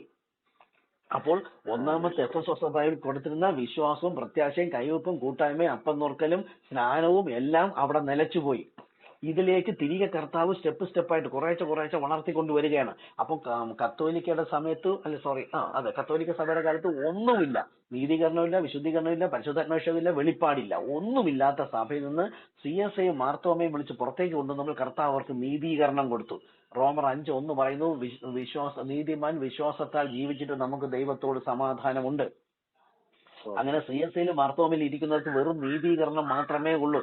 അങ്ങനെ ഇരുന്നപ്പോഴാണ് മാർട്ടിൻ എന്ന വ്യക്തിയിലൂടെ ദൈവം വിളിച്ചിട്ട് നമുക്ക് നീതീകരണം മാത്രം പോരാ, അപ്പോസ്തലന്മാരെ കർത്താവ് വിളിച്ച് വിയർക്കുമ്പോൾ അവിടെ ഇതിനേക്കാൾ അധികം ഉണ്ടായിരുന്നു, അതുകൊണ്ട് നമുക്ക് വിശുദ്ധീകരണവും വേണമെന്ന് പറഞ്ഞുകൊണ്ട് വചനത്തിന്റെ മർമ്മങ്ങളെ തീക്ഷ്ണമായി കുറെ കൂടുതൽ കാര്യങ്ങൾ കർത്താവ് ലൂഥറിലൂടെ അറിയിക്കുകയാണ്. അപ്പോൾ മാർത്തോമയും CSI കത്തോലിക്കും പഠിപ്പിക്കുന്നതിനേക്കാൾ ഉപരിയായി ബൈബിളിലെ മർമ്മങ്ങൾ ആർക്ക്? ലൂഥറൻ സഭക്കാർക്ക്, അതായത് ബ്രദറൻ ചർച്ചുകാർക്ക് വെളിപ്പെട്ടു തുടങ്ങി. ആര് വെളിപ്പെടുത്തി? കർത്താവ് തന്നെ വെളിപ്പെടുത്തിയതാണ്. അപ്പോഴും വിശ്വാസത്തിന്റെ പൂർണ്ണത കൈവരിക്കാത്തത് കൊണ്ട് ദൈവം അപ്പോഴും പരിശുദ്ധാത്മാവിനെ അയച്ചു കൊടുത്തിട്ടില്ല. കാര്യം എന്താ? അനാചാരങ്ങൾ നിൽക്കുകയാണ്. ദൈവം ഉദ്ദേശിച്ച ഒരു പൂർത്തീകരണത്തിലേക്ക് ഈ വിശ്വാസികൾ വന്നിട്ടില്ലാത്തത് കൊണ്ട് അതത് കാലത്ത് ദൈവം എന്ത് വെളിപ്പെടുത്തിയോ അതിൽ ആ കാലത്ത് ജീവിച്ച് മരിക്കുന്നവർ വിശ്വസിച്ചാൽ മതി. പക്ഷെ ഇന്ന് ദൈവം എന്ത് വെളിപ്പെടുത്തിയോ അതിലേക്ക് വരേണ്ടതാണ് നമ്മുടെ ചുമതല. അപ്പോൾ ലൂതറിലൂടെ കർത്താവ് വിളിച്ചു പറഞ്ഞു, റോമർ 12 വിളിച്ചു, വിശുദ്ധീകരണം വേണം. വചനം വ്യക്തതയോടെ വിശ്വസിച്ച് മാത്രം പോരാ, നമ്മുടെ ജീവിത വിശുദ്ധിയും വേണം. കർത്താവിനോട് കൂടുതൽ പ്രാർത്ഥിക്കണം, ധ്യാനിക്കണം, കർത്താവിനോട് ഏകാഗ്രതയോടെ ഇരിക്കണം, വചനം കൂടുതൽ തീക്ഷ്ണമായി പഠിക്കണം എന്ന് പറഞ്ഞുകൊണ്ട് ലൂതറൻ സഭകൾ വിശുദ്ധീകരണത്തോടുകൂടെ മറ്റ് അതുവരെയുള്ള മർത്തോമ CSI കത്തോലിക്കയും പഠിപ്പിക്കുന്നതിനേക്കാൾ വളരെ തീക്ഷ്ണതയോടുകൂടെ ജാഗരിച്ചുകൊണ്ട് ഭയഭക്തിയോടുകൂടെ വചനം പഠിപ്പിച്ചു തുടങ്ങി അവര്. അപ്പോഴും അവര് പറയുന്നത് പരിശുദ്ധാത്മാവില്ല, അന്യഭാഷയില്ല, ദർശനവും പ്രവചനവും നിന്നുപോയി. ആമേൻ, കറക്റ്റാണ്. പക്ഷെ എപ്പോൾ കത്തോലിക്ക സഭ പുറത്തേക്ക് വന്ന് ഈ ജനത്തെ വിളിച്ചുകൂട്ടി സാത്താന്റെ സിംഹാസനമുള്ളയിടവും സാത്താന്റെ പള്ളിയും നിക്കോലിയവരുടെ ഉപദേശം പകയ്ക്കുന്നു, ദൈവം പകയ്ക്കുന്ന തരത്തിലുള്ള ഉപദേശത്തിൽ വന്നപ്പോൾ തന്നെ ദൈവത്തിന്റെ പ്രവൃത്തി അവിടെ നടക്കാതെയായി. അന്യഭാഷയില്ല, പ്രവചനമില്ല, ദർശനമില്ല, ദൂതില്ല, പരിശുദ്ധാത്മാവില്ല. വെറുതെ ഒരു കൂട്ടം ജനം ആരാധിച്ചു കൊണ്ടിരിക്കുന്നതിനിടയിലാണ് ഈ ലൂതറൻ സഭ വരികയും വളരെ ഭക്തിയോടുകൂടെ വിശുദ്ധീകരണത്തോടുകൂടെ ഇരുന്നപ്പോൾ എന്ത് ചെയ്തു? അവരവിടെ വെറുതെ ഇരിക്കുകയല്ല, ഇവരുടെ വിശ്വാസമാണ് ശരിയെന്ന് അവർ മുൻപോട്ടുള്ള സഭകളിൽ വിളിച്ചു പറയുന്നു. എപ്പോഴും പുതിയൊരു വിശ്വാസം ദൈവം നമുക്ക് നൽകുമ്പോൾ ആ വെളിപ്പാട് നമ്മൾ വിളിച്ചു പറയുന്നത് ഒരു കാഹളമാണ്. മുൻപുള്ള സഭകളിലേക്ക് നമ്മൾ വിളിച്ചു പറയും. അതാണ് കാഹളം ഓതുന്നത്. ഈ ഒരു കാഹളം എപ്പോഴും ഒരു യുദ്ധത്തെ കൊണ്ടുവരും. ലൂതറൻ സഭക്കാര് മുമ്പോട്ടുള്ള സഭകളിൽ വിളിച്ചു പറയുമ്പോൾ കേട്ട് വിശ്വസിക്കുന്നവർ നോക്കുമ്പോൾ ശരിയാണല്ലോ, കത്തോലിക്ക മർത്തോമ CSI പറയുന്നതിനേക്കാൾ എത്രയോ വചനം ധ്യാനത്തോടുകൂടി അവരിയ്ക്കുന്നു, വെള്ളയും വസ്ത്രമിടുന്നു, വിശുദ്ധീകരണത്തോടുകൂടെ നല്ല തികഞ്ഞ ഭക്തരെ പോലെ ഇരിക്കുന്നു. ഇതല്ലേ ദൈവത്തിന് ഇഷ്ടം, ഇങ്ങനെയല്ലേ ഒരു ക്രിസ്തു വിശ്വാസി ആകേണ്ടത് എന്ന് വിശ്വസിക്കുന്നവർ മുൻപുള്ള സഭയിൽ നിന്ന് പുറത്തേക്ക് വരും. പുറത്തേക്ക് വരുന്നവരും പുറത്തേക്ക് വരാത്തവരും തമ്മിൽ അവിടെ യുദ്ധം ഉണ്ടാവും. നിങ്ങൾ പോകരുത്, അത് പിശാചാണ്, നമ്മളെ നോക്കൂ, നമ്മൾ ഇത്രയും ജനത്തെ ദൈവം കൊല്ലുമോ, ഈ സഭയല്ലേ വലുത്, നമ്മൾ മറ്റുള്ളവരെ പോലെ അല്ലല്ലോ, നമ്മൾ CSIക്കാർ പറയും നമ്മൾ മർത്തോമയെ പോലെയല്ല, കത്തോലിക്ക പോലെയല്ല, നമ്മളാണ് യഥാർത്ഥ സഭ, വചനം വായിക്കുന്നു, ധ്യാനിക്കുന്നു, പ്രാർത്ഥിക്കുന്നു, നമ്മളാണ് ശരി. അപ്പൊ ഈ വിശ്വാസി അവിശ്വാസി തമ്മിലുള്ള യുദ്ധം ഉണ്ടാവും. ഇതൊരു മത്സരമാണ്. ഈ മത്സരത്തിൽ നമ്മൾ ജയിക്കണം. അതാ യേശു പറഞ്ഞ, ഞാനും ജയിച്ച എന്റെ പിതാവിനോടുകൂടി അവന്റെ സിംഹാസനത്തിൽ ഇരിക്കുന്നത് പോലെ ഇരിപ്പാൻ വരം നൽകും എന്ന് പറഞ്ഞാൽ നമ്മൾ ഓരോ കാലത്തും ഇപ്പം ബ്രദർ ലൂതറൻ സഭയിൽ പോയിരുന്നു. അതിനു മുമ്പ് ഏതെങ്കിലും സഭയിൽ പോയോന്ന് എനിക്കറിയില്ല, ഒന്നിൽ പോയിട്ടുണ്ടാവാം, ഇല്ലെങ്കിൽ ഹൈന്ദവ രീതിയിലായിരിക്കാം. അപ്പൊ ഈ ലൂതറൻ സഭയുടെ വിശ്വാസമാണ് ശരിയെന്ന് നിങ്ങൾ കേട്ടിട്ട് നിങ്ങൾ അവിടെ അടങ്ങി ഇരിക്കുകയല്ല ചെയ്തത്, നിങ്ങൾ മറ്റുള്ളവരോട് പറഞ്ഞു. പെന്തക്കോസ്തിലുള്ളവരോ മറ്റുള്ളവരോട് പറഞ്ഞപ്പോൾ അവർ പറഞ്ഞു പോകരുത്, അതല്ല ശരി. പക്ഷെ നിങ്ങളുടെ ഹൃദയത്തിനകത്ത് ദൈവം വെളിപ്പെടുത്തി ഇതാണ് ശരി, ഇങ്ങനെ ജീവിച്ചാൽ പോരാ, വിശുദ്ധിയോടെ ജീവിക്കണം, ഇതാണ് ആ പ്രാർത്ഥനയുടെ തീഷ്ണത, ദൈവവചനത്തോട് ജീവിക്കേണ്ടത് ഇങ്ങനെയാണ് എന്ന് നിങ്ങൾക്ക് ബോധ്യപ്പെട്ടപ്പോൾ നിങ്ങൾ ഇങ്ങോട്ട് വന്നു, മറ്റുള്ളവർ നിങ്ങളെ പരിഹസിച്ചു. നോക്കൂ, നിങ്ങൾ അവിടെ ജയിച്ചിട്ടാണ് ലൂതറൻ സഭയിൽ വന്നത്. അപ്പോൾ നിങ്ങളുടെ വിശുദ്ധിയോടെ ആരാധിക്കുക മാത്രമല്ല, നിങ്ങൾ മറ്റുള്ളവരോട് പറഞ്ഞു. അപ്പോൾ ലൂതറിന്റെ കാലം അത് 5ാമത്തെ സഭയാണ്. ലൂതറിന്റെ കാലം 1ാമത്തത് ഞാൻ വീണ്ടും പറഞ്ഞുതരാം. സഭയില് വെളിപ്പാടില് 7 സഭാകാലം പറയുന്നുണ്ട്, 7 സഭകളുടെ ദൂത് പറയുന്നുണ്ട്, 7 സഭകൾക്ക് ഓരോ കാലത്തിൽ ഉള്ള വെളിപ്പാടുണ്ട്, 7 മുദ്രയുണ്ട്, 7 സഭാകാലമുണ്ട്, 7 ക്രോധകലശമുണ്ട്, എല്ലാം 7. അപ്പൊ 1ാമത്തെ സഭ എന്ന് പറയുന്ന അപ്പോസ്തലന്മാരുടെ സഭ, ഇവിടെയാണ് പൂർണ്ണത. ദൈവം പരിശുദ്ധാത്മാവിൽ തുടങ്ങിയ പൂർണ്ണത, വിശ്വാസവും സ്നാനവും യേശുക്രിസ്തു നാമത്തിൽ തന്നെ ആയിരിക്കണം. കാര്യം എന്താ? പരിശുദ്ധാത്മാവ് എന്ന് പറഞ്ഞു പിന്നെ തെറ്റിക്കുന്നവൻ മരണകരമായ പാപം. അപ്പോൾ അപ്പോസ്തലന്മാരുടെ വിശ്വാസത്തിലേക്കാണ് കത്തോലിക്ക തെറ്റിക്കുന്നതിൽ നിന്ന് കത്തോലിക്ക മുതലാണ് പുറത്തേക്ക് വിളിക്കുന്നത്. ആദ്യം നോഹ വിളിച്ചിട്ട് അകത്തേക്ക് കയറ്റി പെട്ടകത്തിലേക്ക്. മോശ എന്ത് ചെയ്തു? അവൻ പുറത്തേക്ക് വിളിച്ചു. ഒരു രാജ്യത്ത് നിന്നും മറ്റൊരു രാജ്യത്തിനായിട്ടാണ് മോശ വിളിച്ച് പുറത്തേക്ക് കൊണ്ടുവന്നത്. ഏത്? ഇസ്രായേൽ എന്ന ഒരു രാജ്യത്തിലേക്ക് കൂട്ടിച്ചേർക്കുന്നതിന് മിസ്രയീം എന്ന രാജ്യത്തിൽ നിന്നും മറ്റൊരു രാജ്യത്തിലേക്ക് വിളിച്ചു ചേർത്തിട്ട് ഈ രാജ്യത്തിൽ നിന്ന് വിശുദ്ധ ജീവിതം ജീവിക്കുന്നവരാണ് ദൈവരാജ്യത്തിലേക്ക് കൊണ്ടുപോകുന്നത്. അതുപോലെ ഇന്ന് ഈ സഭകളിൽ ഇരിക്കുന്നത് യഥാർത്ഥ വിശ്വാസം, അപ്പോസ്തലന്മാരുടെ പരിശുദ്ധാത്മാവ് പഠിപ്പിച്ച അതേ വിശ്വാസവും സ്നാനവും പ്രത്യാശയും കൈവെപ്പും കൂട്ടായ്മ അപ്പം മുറുക്കലും വചന വ്യാഖ്യാനവും അല്ലാത്തത് കൊണ്ടാണ് നമുക്ക് ലഭിച്ച വെളിപ്പാട് നമ്മൾ മുൻപുള്ള സഭകളിലേക്ക് വിളിച്ചു പറയുമ്പോൾ ഇതുപോലെ ആഗ്രഹിച്ച് ആത്മാവിൽ ദരിദ്രനായി കേൾക്കാൻ ദാഹത്തോടുകൂടെ ഇരിക്കുന്ന ഏതെങ്കിലും പാപികളുണ്ടാവും. പാപത്തിൽ ജീവിച്ചവർ, അവർ ഹൃദയം കൊണ്ട് തേങ്ങുകയാണ്, കർത്താവെ ഇതൊന്നും അല്ല സത്യം, ഇനിയും വേണം, എന്താണ് കർത്താവെ, എപ്പോഴാണ് എന്നോട് സംസാരിക്കുന്നത്, എപ്പോഴാണ് ഇടപെടുന്നത്, എനിക്കത് പൂർണ്ണത വന്നില്ല, ഞാനിരിക്കുന്ന സഭകളിൽ നിന്ന് എനിക്കൊരു പൂർണ്ണത കിട്ടുന്നില്ല, വചനത്തിന്റെ ധ്യാനം ഇതല്ല എന്റെ സത്യം, എനിക്ക് ഇനി അറിയണമെന്ന് അവന്റെ ഹൃദയത്തിനകത്ത് കിടക്കുന്ന ദൈവവചനമെന്ന വിത്താണ് അന്വേഷിക്കുന്നത്, നമ്മളല്ല. അങ്ങനെ ആകാംക്ഷയോടുകൂടി ഇരിക്കുമ്പോൾ ദൈവം ഓരോ കാലത്ത് ആരെങ്കിലും എപ്പോഴെങ്കിലും എവിടെയെങ്കിലും ഉപയോഗിക്കും. അങ്ങനെ ലൂഥറൻ അതെ സഭ അതെ വിളിച്ച് പുറത്തേക്ക് കൊണ്ടുവന്നപ്പോഴത്തേക്ക് 1520 1520 മുതൽ 1750 വരെ എന്തായിരുന്നു? ഈ ലൂഥറൻ സഭയുടെ കാലമായിരുന്നു. അപ്പൊ ലൂഥറൻ സഭയിൽ മാർട്ടിനിലൂടെ ദൈവം വിളിച്ചു പറഞ്ഞതിനെ ലൂഥറിലൂടെ ദൈവം വിളിച്ചു പറഞ്ഞ അദ്ദേഹത്തിലൂടെ സംസാരിച്ച വചന വെളിപ്പാട് മാത്രമേ ലൂഥറൻ സഭയ്ക്ക് ഇന്നും അറിയാവൂ. ആ ലൂഥറൻ സഭയുടെ കാലം 1520 മുതൽ 1750 വരെ ആയിരുന്നു. 1750 ആയപ്പോൾ കർത്താവ് വരുന്നതിന് മുമ്പേ ഈ ജനത്തെ അപ്പോസ്തലന്മാരുടെ വിശ്വാസത്തിലേക്ക് കൊണ്ടുവരണം. എന്നാൽ അതിനു മുമ്പുള്ള ജനം എന്ത് ചെയ്യുമെന്ന് ചോദിച്ചാൽ, അതിനു മുമ്പുള്ള ജനത്തോട് ദൈവം ഒരു പുരോഹിതനെ ഉപയോഗിച്ചുകൊണ്ട്, ഇതാ ഞാൻ പറഞ്ഞ കാവൽക്കാരൻ, ദൈവത്തിന് അറിയിക്കാനുള്ളത് ഒരു കാവൽക്കാരനോട് അറിയിക്കും. കാവൽക്കാരൻ താഴേക്ക് ജനത്തോട് പറയുമ്പോൾ കേട്ട് വിശ്വസിക്കുന്നവരും വിശ്വസിക്കാത്തവരുമുണ്ട്. അപ്പോൾ ഈ കേട്ട് വിശ്വസിച്ചവനെ എവിടേക്ക് കൊണ്ടുവരണം? പൂർണ്ണതയിലേക്ക് കൊണ്ടുവരണം. പൂർണ്ണതയാണ് യേശു പറഞ്ഞ സകല സത്യത്തിലും വഴി നടത്തുന്ന പരിശുദ്ധാത്മാവ് വന്ന അപ്പോസ്തലന്മാരോട് പറഞ്ഞു തന്ന ഈ വചനമാണ് വീണ്ടെടുപ്പിൻ നാൾ വരെ നമ്മളെ മുദ്രയിടുന്നത്. ദൈവ വെളിപ്പാട് ഈ വചനം വെച്ചിട്ടാണ് ദൈവം നമ്മെ ന്യായം വിധിക്കുന്നത്. അതുകൊണ്ട് ഈ വചന പ്രകാരം അല്ലാത്തവരെ ആ വചനത്തിലേക്ക് തിരികെ കൊണ്ടുവരുന്ന ശുശ്രൂഷയാണ് നമ്മളിവിടെ ചെയ്തുകൊണ്ടിരിക്കുന്നത്. അപ്പോൾ 1520 മുതൽ 1750 ആയപ്പോൾ ലൂഥറൻ സഭയുടെ കാലം അവസാനിച്ചു. ലൂഥറൻ സഭയുടെ കാലം അവസാനിച്ചിട്ട് അതുവരെ വിശുദ്ധ ജീവിതം നയിച്ച് പുറത്തേക്ക് വന്ന് വിശുദ്ധീകരണത്തോടുകൂടി ഇരുന്ന ജനത്തെ അടുത്ത സ്റ്റെപ്പിലേക്ക് വളർത്തുവാൻ ദൈവം നിശ്ചയിച്ചപ്പോൾ ജോൺ വെസ്ലി എന്നൊരു വ്യക്തിയെ, ഇംഗ്ലണ്ടുകാരനാണ് അദ്ദേഹം, ഈ ദൈവം വിളിച്ച് പുറത്തേക്ക് കൊണ്ടുവരുന്നവർക്ക് ഒരു പ്രത്യേകത ഉണ്ട്. ഇതൊക്കെ ബൈബിളിൽ ഒരുപാട് ഇതുണ്ട്. കിഴക്ക് നിന്ന് ഉൽപ്പത്തി എന്ന് പറയുന്നത് കിഴക്കാണ്. രാവിലെ സൂര്യോദയമാണ് ഉൽപ്പത്തി. ദൈവം അവിടെ സൃഷ്ടിച്ചു സൂര്യനെ ചന്ദ്രങ്ങളൊക്കെ അവിടെ ഉൽപ്പത്തി ആരംഭം. അത് ഉൽപ്പത്തി ആരംഭവും രാവിലെയും. യേശുക്രിസ്തുവാണ് സൺ, സൂര്യൻ, വെളിച്ചം, പ്രകാശം. അത് മധ്യത്തിൽ വന്ന പ്രകാശം. ഉച്ച സമയമാണ് വെളിച്ചം. യേശുക്രിസ്തു വന്ന സമയവും ഇതാ ഇപ്പോൾ അടുത്ത് യേശുക്രിസ്തു വരാൻ സമയമായപ്പോൾ ഇപ്പോഴാണ് സന്ധ്യാസമയം. ഇതാണ് സഖറിയ 14:7 പറയുന്ന സന്ധ്യാസമയത്തോ വെളിച്ചമാകും. ഈ സന്ധ്യാസമയം എന്ന് പറഞ്ഞാൽ പകലുമല്ല രാത്രിയുമല്ല, എന്നാൽ യഹോവ മാത്രം അറിയുന്ന ഒരു നിമിഷം വരും. അത് കർത്താവിനെ അറിയാവൂ എപ്പോഴാണ് യഥാർത്ഥത്തിൽ ജനത്തെ തെരഞ്ഞെടുക്കേണ്ടത്, ആരുടെ അടുക്കലാണ് പ്രകാശം അയക്കേണ്ടത്. ഈ സന്ധ്യാസമയത്ത് രാവുമല്ല ഇരുളുമല്ല പ്രകാശമില്ലാതിരിക്കുന്ന സമയമാണ്. ഇന്ന് കത്തോലിക്ക മുതൽ പെന്തക്കോസ്തുള്ള സഭകൾ തെറ്റായി പഠിപ്പിച്ച് ഏതാണ് ശരി ഏതാണ് തെറ്റെന്ന് അറിയാതിരിക്കുന്ന ഒരു സഭാകാലമാണ് ഇപ്പോൾ. അങ്ങനെ ഉള്ളവരുടെ ഇടയിലാണ് നമ്മൾ ഇരിക്കുമ്പോൾ നമ്മൾ അന്വേഷിക്കുന്ന, കർത്താവേ ഇതല്ലല്ലോ ശരി, ഈ ജീവിതം ഈ വചനം പറയുന്നവരുടെ ജീവിതം ഇങ്ങനെ അല്ലല്ലോ കർത്താവേ. വചനം ഒരു രീതിയിൽ പറയുന്നു, ഇവരുടെ ജീവിതം വേറെ രീതിയിൽ. നമുക്കാണെങ്കിൽ ഇവരുടെ വചന വ്യാഖ്യാനങ്ങൾ ആരുടെയൊക്കെ പ്രസംഗങ്ങൾ കേട്ടിട്ടും എവിടെയൊക്കെ പോയിട്ടും നമുക്ക് ആത്മാവിനൊരു തൃപ്തി വരുന്നില്ല. നമ്മൾ ആത്മാവിൽ ദരിദ്രരാണ്. അങ്ങനെ ഇരിക്കുന്നവർ ഇവിടെ ഉണ്ടെന്നുള്ളത് കർത്താവിന് അറിയാം. അങ്ങനെ ഇരിക്കുന്ന ഓരോ കാലത്തെയും ജനത്തിലേക്ക് വേണ്ടി മാത്രമാണ് കർത്താവ് ഓരോ കാലത്ത് ഓരോ വ്യക്തികളെ ഏൽപ്പിച്ചിട്ട് അവരിലൂടെ അപ്പോസ്തലന്മാരിലൂടെ പഠിപ്പിച്ച വചനം തെറ്റിപ്പോയതിനെ യഥാസ്ഥാനത്താക്കുന്ന കാര്യം നടക്കുന്നത്. അങ്ങനെ ലൂഥറിന്റെ കാലം 1750 തീർന്നപ്പോൾ ഇംഗ്ലണ്ടിൽ നിന്ന് ഞാൻ പറഞ്ഞു തന്നെ, ഇംഗ്ലണ്ടിൽ നിന്ന് വിളിച്ച ആദ്യത്തെ ഈ ലൂഥറിനെ വിളിച്ചത് ഇംഗ്ലണ്ടിൽ നിന്നല്ല. അപ്പോൾ ഇന്നിപ്പം ഭൂമിയുടെ ഏറ്റവും പടിഞ്ഞാറ് അമേരിക്കയാണ്. അപ്പൊ ന്യൂസിലാൻഡ് മുതൽ അപ്പൊ അവിടെയാണ് രാവിലെ. അപ്പൊ മധ്യത്തിൽ ഇസ്രായേലാണ് യേശുക്രിസ്തു വന്നത്. യേശുക്രിസ്തു വന്നതിന് ശേഷം പൗലോസിനെ വിളിക്കുന്നത് ഗ്രീസിൽ നിന്നാണ്. ഗ്രീസ് എന്ന് പറയുന്നത് ഇസ്രായേൽ കഴിഞ്ഞിട്ട് ഇടത്തോട്ട് പോകണം. ഒരു ഭൂമിയുടെ പടം, നമ്മൾ ഇന്ത്യയുടെ പടം നോക്കി നിന്നാൽ, ഭൂഗോളത്തിൽ ഇന്ത്യയുടെ പടത്തിൽ നമ്മൾ നോക്കി നിന്നാൽ വലതുവശത്തോട്ട് ഇങ്ങനെ അവിടെ നിന്ന് ഇടത്തോട്ടാണ് നീങ്ങിക്കൊണ്ടിരിക്കുന്നത്. അപ്പൊ ഇസ്രായേൽ വീണ്ടും ഇടത്തോട്ടാണ് വരുന്നത്. ഇസ്രായേൽ കഴിഞ്ഞിട്ടാണ് ഗ്രീസിൽ നിന്നാണ് പൗലോസിനെ വിളിച്ചത്.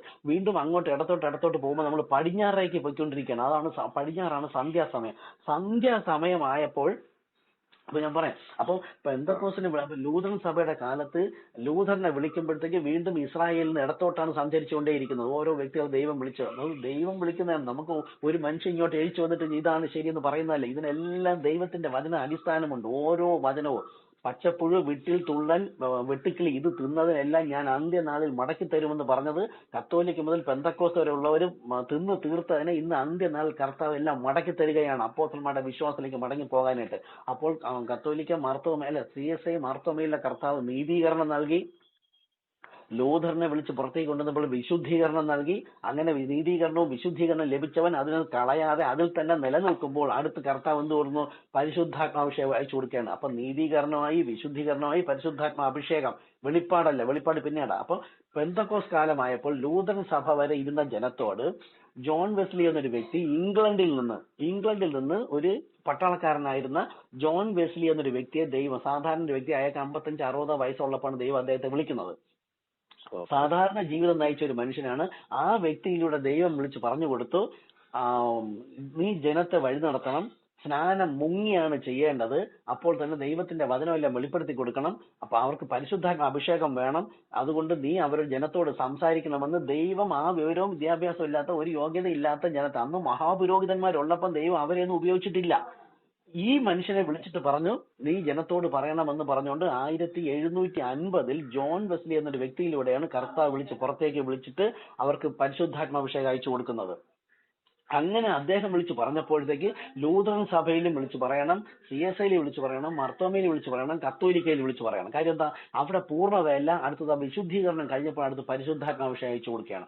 അവിടെയാണ് മുങ്ങൽ സ്നാനം വേണമെന്നും പരിശുദ്ധാത്മാവിലൂടെ അഭിഷേകം ഉണ്ടെന്നും അറിഞ്ഞു കൊടുക്കുകയും ആ വചനം വിശ്വസിച്ചപ്പോൾ ലൂഥറൻ സഭ പഠിപ്പിക്കുന്നതിനേക്കാൾ കുറച്ചുകൂടെ കാര്യങ്ങൾ പെന്തക്കോസ് പഠിപ്പിച്ചു കൊടുത്തു. അത് വിളിച്ചു പറഞ്ഞ് ആ സഭകളിൽ നിന്ന് കേട്ട് വിശ്വസിച്ചവർ പുറത്തേക്ക് വന്നത് പെന്തക്കോസിലേക്കാണ് വന്നിരിക്കുന്നത്. അപ്പോൾ CSI കത്തോലിക്കയിലുള്ളവർ വിശ്വസിച്ചപ്പോൾ മർത്തോമയിലേക്ക് വന്നു. എല്ലാവരും എല്ലാം സ്റ്റെപ്പാണ് ഞാൻ പറഞ്ഞത്. മർത്തോമയിൽ ശരിയല്ലെന്ന് ബോധ്യമായപ്പോൾ CSIയിലേക്ക് വന്നു. CSI ശരിയല്ലെന്ന് കണ്ടപ്പോഴത്തേക്ക് ലൂഥറിലേക്ക് വന്നു. ലൂഥർ ശരിയല്ലെന്ന് കാണുമ്പോഴത്തേക്ക് അവർ പെന്തക്കോസിലേക്ക് വരും. അപ്പോഴേക്ക് എന്ത് ചെയ്തു? പരിശുദ്ധാത്മാവിനെ അയച്ചു കൊടുത്തു. അവിടെ എന്ത് ലഭിച്ചു? അവിടെ മാളികമുറിയിൽ കൂടിയിരുന്നപ്പോൾ അവിടെ അന്യഭാഷയിൽ സംസാരിച്ചു. അതുപോലെ അന്യഭാഷ അയച്ചു കൊടുത്തു. പക്ഷെ ഇന്ന് കിടന്ന് കൂവി വിളിക്കുന്ന അന്യഭാഷയല്ല. 1750 ദൈവം നൽകിയ സമയത്ത് യഥാർത്ഥ അന്യഭാഷയും ആത്മീയ വർധനവിന് വേണ്ടിയിട്ടുമായിരുന്നു.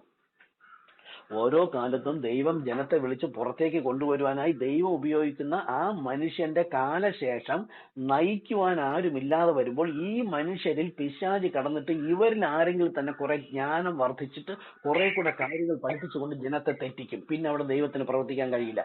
അങ്ങനെ ജനമെല്ലാം മരണത്തിലേക്ക് പോകുമ്പോഴാണ് ദൈവം അടുത്ത കാലത്തേക്ക് ദൈവം ഒരുവനെ വിളിച്ചെടുക്കുന്നത്. അവനെ വിളിച്ചെടുക്കുമ്പോഴത്തേക്കാണ് പറഞ്ഞു കൊടുത്തത് ദൈവം. അപ്പോൾ ഈ ജോൺ വെസ്ലി എന്ന വ്യക്തിയിലൂടെ ദൈവം വിളിച്ചു പറഞ്ഞു കൊടുത്തത് കേട്ട് വിശ്വസിച്ച് പെന്തക്കോസ് എന്ന പേര് വെച്ചു കൊടുത്തു. പക്ഷെ യഥാർത്ഥ പെന്തക്കോസ് അല്ല. എപ്പോഴും ഒരു മുൻമഴയും പിന്മഴയും ഉണ്ട്. യഥാർത്ഥ പെന്തക്കോസ് വിശ്വാസം അപ്പോസ്തല പ്രവൃത്തി മുതൽ തുടങ്ങിയ ആ വിശ്വാസം, പ്രത്യാശ, കൈവെപ്പ്, കൂട്ടായ്മ, അപ്പൻമുറുക്കൽ, സ്നാനം, ആ വെളിപ്പാടിലേക്ക് വരുന്നതിന് മുമ്പ് ഒരു മുൻമഴ വെച്ചു കൊടുത്തതാണ് പെന്തക്കോസ് എന്ന പേരും വെച്ചു കൊടുത്തു. ആ ജോൺ വെസ്ലി വിളിച്ചു പറഞ്ഞു കൊടുത്ത് കേട്ട് വിശ്വസിച്ച, അദ്ദേഹത്തിലൂടെ ദൈവം സംസാരിച്ച വചനം കേട്ട് വിശ്വസിച്ചവർക്ക് ദൈവം എന്ത് ചെയ്തു? പരിശുദ്ധാത്മാഭിഷേകം അയച്ചു കൊടുത്തു. അപ്പോഴെന്ത് ചെയ്തു? അവർ ആത്മാവിലും നൃത്തം ചെയ്ത് കൈയടിച്ച് സ്തോത്രം ചെയ്ത് ഹല്ലേലൂയ എന്ന് പറഞ്ഞ് ആരാധിച്ചു. അപ്പൊ തൊട്ടു മുമ്പുള്ളവരെന്ത് പറയുന്നു? അതൊക്കെ പിശാചാണ്, അന്യഭാഷ പ്രവചനവും ദർശനവും നിന്നുപോയി, പരിശുദ്ധാത്മാവൊന്നും ഇല്ല. അവരെപ്പോഴും ലൂഥറിന്റെ കാലത്ത് അത് നൽകിയില്ല. പക്ഷെ അതിന്റെ കാലത്തിന് ശേഷം ദൈവം പൂർണ്ണതയിൽ വളർത്തിക്കൊണ്ടുവരികയാണ്. യേശുക്രിസ്തു വരുന്നതിന് മുമ്പ് അപ്പോസ്തലന്മാരോട് തുടങ്ങിയ അതേ വിശ്വാസവും സ്നാനവും അതേ ഉപദേശത്തിൽ നിൽക്കുന്ന ഒരു കൂട്ടം ജനം ഉണ്ടെങ്കിലേ കർത്താവിന് അവനെ കൊണ്ടുപോകാൻ കഴിയുള്ളൂ. ഇടയ്ക്ക് വെച്ച് പകുതിയിൽ നിൽക്കുന്ന ജനത്തെ കൊണ്ടുപോകാൻ കഴിയില്ല കർത്താവിന്. അങ്ങനെ കർത്താവ് ലൂഥറൻ സഭയ്ക്ക് ശേഷം ജോൺ വെസ്ലി എന്നൊരു വ്യക്തിയെ വിളിച്ച് ചേർത്ത കൂട്ടരാണ് പെന്തക്കോസ്. ഇന്നത്തെ പെന്തക്കോസ് അല്ല. ജോൺ വെസ്ലി ഇന്ന് ജീവിച്ചു വന്നാൽ ഈ പെന്തക്കോസിനെല്ലാം തീയിട്ട് കൊന്നു കളയും. കാര്യം ജോൺ വെസ്ലിയിലൂടെ അന്ന് കർത്താവ് പഠിപ്പിച്ച ഉപദേശത്തിലല്ല ഇന്ന് അവർ നിൽക്കുന്നത്. എവരിന്ന് പണസമ്പാദനത്തിന് വേണ്ടിയിട്ട് വചനത്തെ വളച്ചൊടിച്ചിട്ട് ഈ പരിശുദ്ധാത്മാവിനെ, അഭിഷേകത്തെ, അന്യഭാഷയും പണസമ്പാദനത്തിനും ജനത്തെ കൂട്ടുന്നതിനും വ്യാജമായിട്ട് ഉപയോഗിക്കുകയാണ്. ഇതെനിക്ക് അറിയില്ലായിരുന്നു. ഞാൻ പെന്തക്കോസ്തലായിരുന്നു. ഞാൻ മർത്തോമയിലും CSIയിലും കത്തോലിക്കയിലും ഒക്കെ പോയി ബ്രദറെ. എല്ലാവരും കർത്താവ് എന്നെ അയച്ചു ഒരു കുറെ കാലത്തേക്ക്. അപ്പോഴെന്തിനാണ് ലാസ്റ്റിൽ എന്നെ ഇങ്ങനെ അന്ത്യകാലത്തിൽ കർത്താവിനെ ഉപയോഗിക്കണമെങ്കിൽ മുൻ പരിചയം വേണം, എക്സ്പീരിയൻസ് വേണം. എന്നെ കർത്താവ് ഇവിടെ എല്ലാം കടത്തിക്കൊണ്ട് വന്നിട്ട് ഇന്ന് ഇത് പഠിപ്പിക്കുമ്പോൾ എനിക്ക് ഓരോ സഭയുടെയും വിശ്വാസം, ഞാൻ അവിടെ ഇരുന്നതാണ് വർഷങ്ങളോളം, അവരെന്ത് വിശ്വസിച്ചിരിക്കുന്നു എന്ന് ഞാൻ എന്നെ അനുഭവത്തിലൂടെ കർത്താവ് പഠിപ്പിച്ചിട്ടാണ് ലാസ്റ്റിൽ പെന്തക്കോസിൽ കൊണ്ടുവന്നു. പെന്തക്കോസിൽ ഞാൻ 8-9 വർഷം ഇരുന്ന് അവിടെയും കർത്താവിന് വേണ്ടി ഓടി നടന്നു, തീഷ്ണതയോടുകൂടെ ഓടി നടന്നിട്ടുണ്ട്.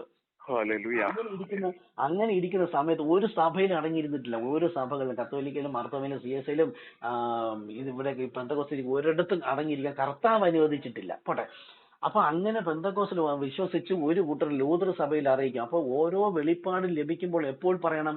തൊട്ടു മുമ്പിലുള്ള വിശ്വാസത്തിൽ നിൽക്കുന്നു എന്ന് പറയുന്ന സഭകളിലേക്ക് നമുക്കാണ് മനസ്സിലാകുന്നത് അവിടെ പൂർണ്ണത ഇല്ല എന്ന്. പക്ഷെ അവിടെ ഇരിക്കുന്നവരുടെ വിചാരം പൂർണ്ണതയുണ്ടെന്ന. പക്ഷെ ബൈബിളിലേക്ക് നോക്കിയാൽ ഉള്ള ആ അപ്പോസ്തലന്മാരുടെ വിശ്വാസവും സ്നാനവും ഒന്നും അല്ലാത്തത് കൊണ്ട് പൂർണ്ണത അല്ല എന്ന് മനസ്സിലാക്കാം. പക്ഷെ ബുദ്ധി പിശാച് എപ്പോഴും പറഞ്ഞു കൊടുക്കും, വേണ്ട വേണ്ട, പോകരുത് പോകരുത്. അങ്ങനെ കർത്താവ് വിളിച്ച് പെന്തക്കോസ്ത് സഭ വിളിച്ചുകൂട്ടി. അവരിൽ ജോൺ വെസ്ലിയിലൂടെ കർത്താവ് പഠിപ്പിച്ച ഉപദേശം കേട്ട് വിശ്വസിച്ചപ്പോൾ ദൈവം പരിശുദ്ധാത്മാവിനെ അയച്ചു കൊടുത്തു.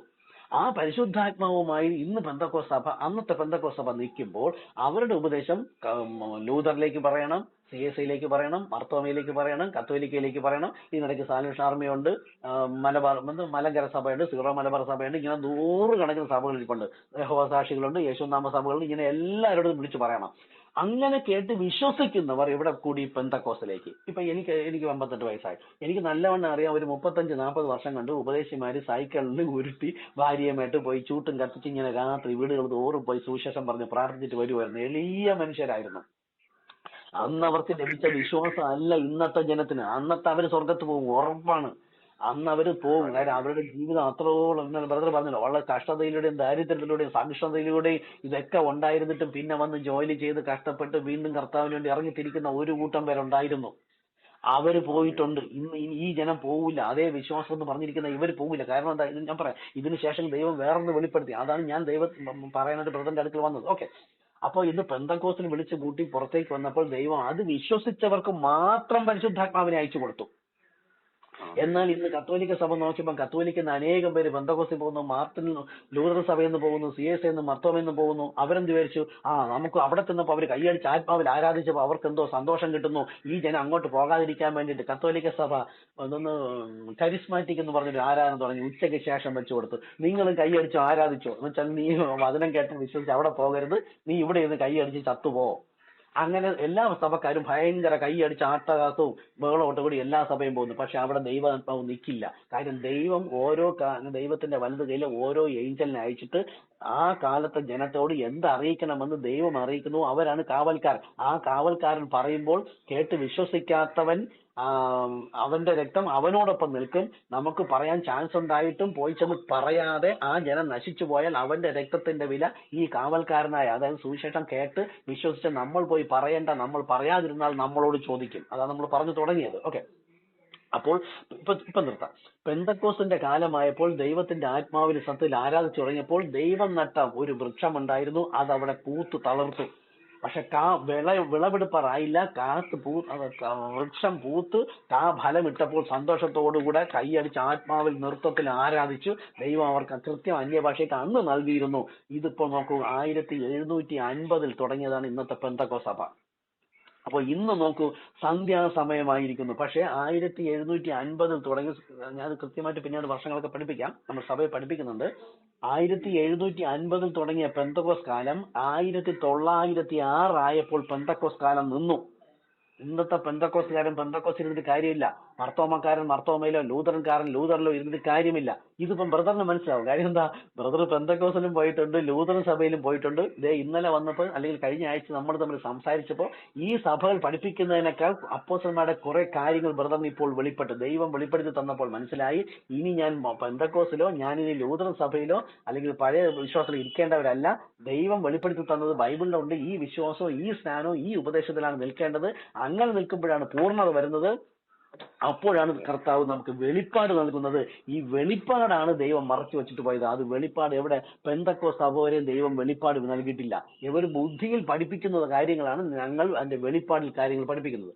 അപ്പൊ പെന്തക്കോസ്ത് തുടങ്ങി ഇന്ന് വരെ ഇരിക്കുന്നു, ഇവർ തെറ്റായി വചനം പഠിപ്പിക്കുന്നു. അപ്പോൾ 1906 ദൈവം വില്യം ബ്രൻഹാം എന്നൊരു വ്യക്തിയെ അവിടെ അമേരിക്കയിലെ ഇൻഡ്യാന, അപ്പൊ അമേരിക്ക, ഇപ്പൊ ഞാൻ പറഞ്ഞല്ലോ, രാവിലെ എന്ന് പറഞ്ഞത് ഉൽപ്പത്തി, ഉച്ച എന്ന് പറയുമ്പോൾ യേശുക്രിസ്തു വന്ന യെരുശലേം, ഇസ്രായേലിൽ നിന്ന് എപ്പോഴും ഇടത്തോട്ട് നീങ്ങാണ് ഈ ഓരോ വ്യക്തികളെയും കർത്താവ് വിളിച്ചുകൊണ്ട് വന്നിട്ട് ഇന്ന് പടിഞ്ഞാറ്, ഏറ്റവും പടിഞ്ഞാറുള്ള അമേരിക്ക എന്ന ഭൂഖണ്ഡത്തിന്റെ ഏറ്റവും ഇടത്തെ അറ്റത്താണ് ഇൻഡ്യാന. അവിടെ നിന്ന് വില്യം ബ്രൻഹാം എന്നൊരു വ്യക്തി, അദ്ദേഹം ഒരു ആദിവാസിയായ മനുഷ്യനാണ്. അപ്പം ബ്രദറിന്റെ ദാഹമാണ്, ബ്രദറിന് വേണ്ടിയിട്ട് കർത്താവ് സംസാരിക്കുന്നതാണ്. ഇതുപോലെ ദാഹിച്ച് ആരെങ്കിലും ഇരിക്കുന്നുണ്ടെങ്കിൽ ഞാൻ എന്റെ നമ്പർ കൊടുത്ത് പറയാൻ പറഞ്ഞാൽ ഞാനിത് 1-2 ഗ്രൂപ്പിലിടും, ഞാൻ റെക്കോർഡ് ചെയ്യുന്നുണ്ട്. എന്റെ വാട്സപ്പ് നമ്പർ ദൂത് കേൾക്കുന്നതും അറിവുകൾ എന്തൊക്കെയാണ് ഒരു വ്യക്തിയിൽ ഇരിക്കുന്നതെന്ന് വ്യക്തമായിട്ട് മനസ്സിലാക്കാനാണ് ഞാനത് ശ്രദ്ധിക്കുന്നത്. ഞാൻ നമ്പർ എന്ന് പറഞ്ഞിട്ട് എന്റെ വാട്സപ്പ് നമ്പർ 9809150386. എന്തെങ്കിലും കൂടുതൽ അറിയാൻ താല്പര്യം വിളിക്കാം. Okay brother. അപ്പൊ പെന്തക്കോസ് കാലത്തില് ഈ അഭിഷേകം എന്നെ അയച്ചു കൊടുത്തപ്പോ എന്ത് ചെയ്തു? ഒന്നാമത്തെ സഭ എവിടെ തുടങ്ങിയതാ? വെളിപ്പാടിൽ തുടങ്ങി. ഏതാ വെളിപ്പാട്? പത്രോസിനോട് ചോദിച്ചു, നിങ്ങൾ എന്നെ ആരെന്ന് പറയുന്നു? ക്രിസ്തു, നീ ക്രിസ്തു. ജഡരക്തങ്ങളല്ല, സ്വർഗസ്നായ എന്റെ പിതാവത്രേ വെളിപ്പെടുത്തിയത്. ഈ വെളിപ്പാടിന്മേൽ, ഈ പാറമേൽ ഞാൻ എന്റെ സഭയെ പണിയെന്ന് പറഞ്ഞാൽ ഒന്നാമത്തെ എഫെസോസ് സഭ വെളിപ്പാടിൽ തുടങ്ങി. അവിടെ എന്തുണ്ടായിരുന്നു? വെളിപ്പാടിൽ തുടങ്ങിയ സഭയ്ക്ക് നീതീകരണം ഉണ്ടായിരുന്നു, വിശുദ്ധീകരണം ഉണ്ടായിരുന്നു, പരിശുദ്ധാത്മാഭിഷേകം. 4 കാര്യങ്ങളുണ്ടായിരുന്നു. ഇത് മുഴുവനാണ് തിന്നു തീർത്തത്. പച്ചപ്പുഴു, വിട്ടിൽ, തുള്ളൻ, വെട്ടുക്കിളി, ഇത് മുഴുവൻ തിന്നു തീർത്ത് കളഞ്ഞു. ഇത് തിന്നു തീർത്തതിനെയാണ് ഇന്ന് പുതിയ നിയമസഭയിൽ വെള്ളക്കുതിര, ചുവന്ന കുതിര, കറുത്ത കുതിര, പിന്നെ പേൾ, ഇത് ഏതൊന്നും അറിയാത്ത ഒരു കുതിര വന്നിട്ട് വീണ്ടും പുതിയ നിയമസഭയിലെ കാര്യവും തിന്നു തീർത്തു, പഴയ നിയമത്തിലെ കാര്യവും തിന്നു തീർത്തതിനെ ഞാൻ അന്ത്യനാളിൽ മടക്കി തരും. അതാണ് സക്കറിയ 14:7. സന്ധ്യാസമയത്തോ വെളിച്ചമാവും. ബ്രദറിനോട് ഇപ്പൊ ഞാൻ പറഞ്ഞുകൊണ്ടിരിക്കുന്ന ഈ വചനമാകുന്നു വെളിച്ചം.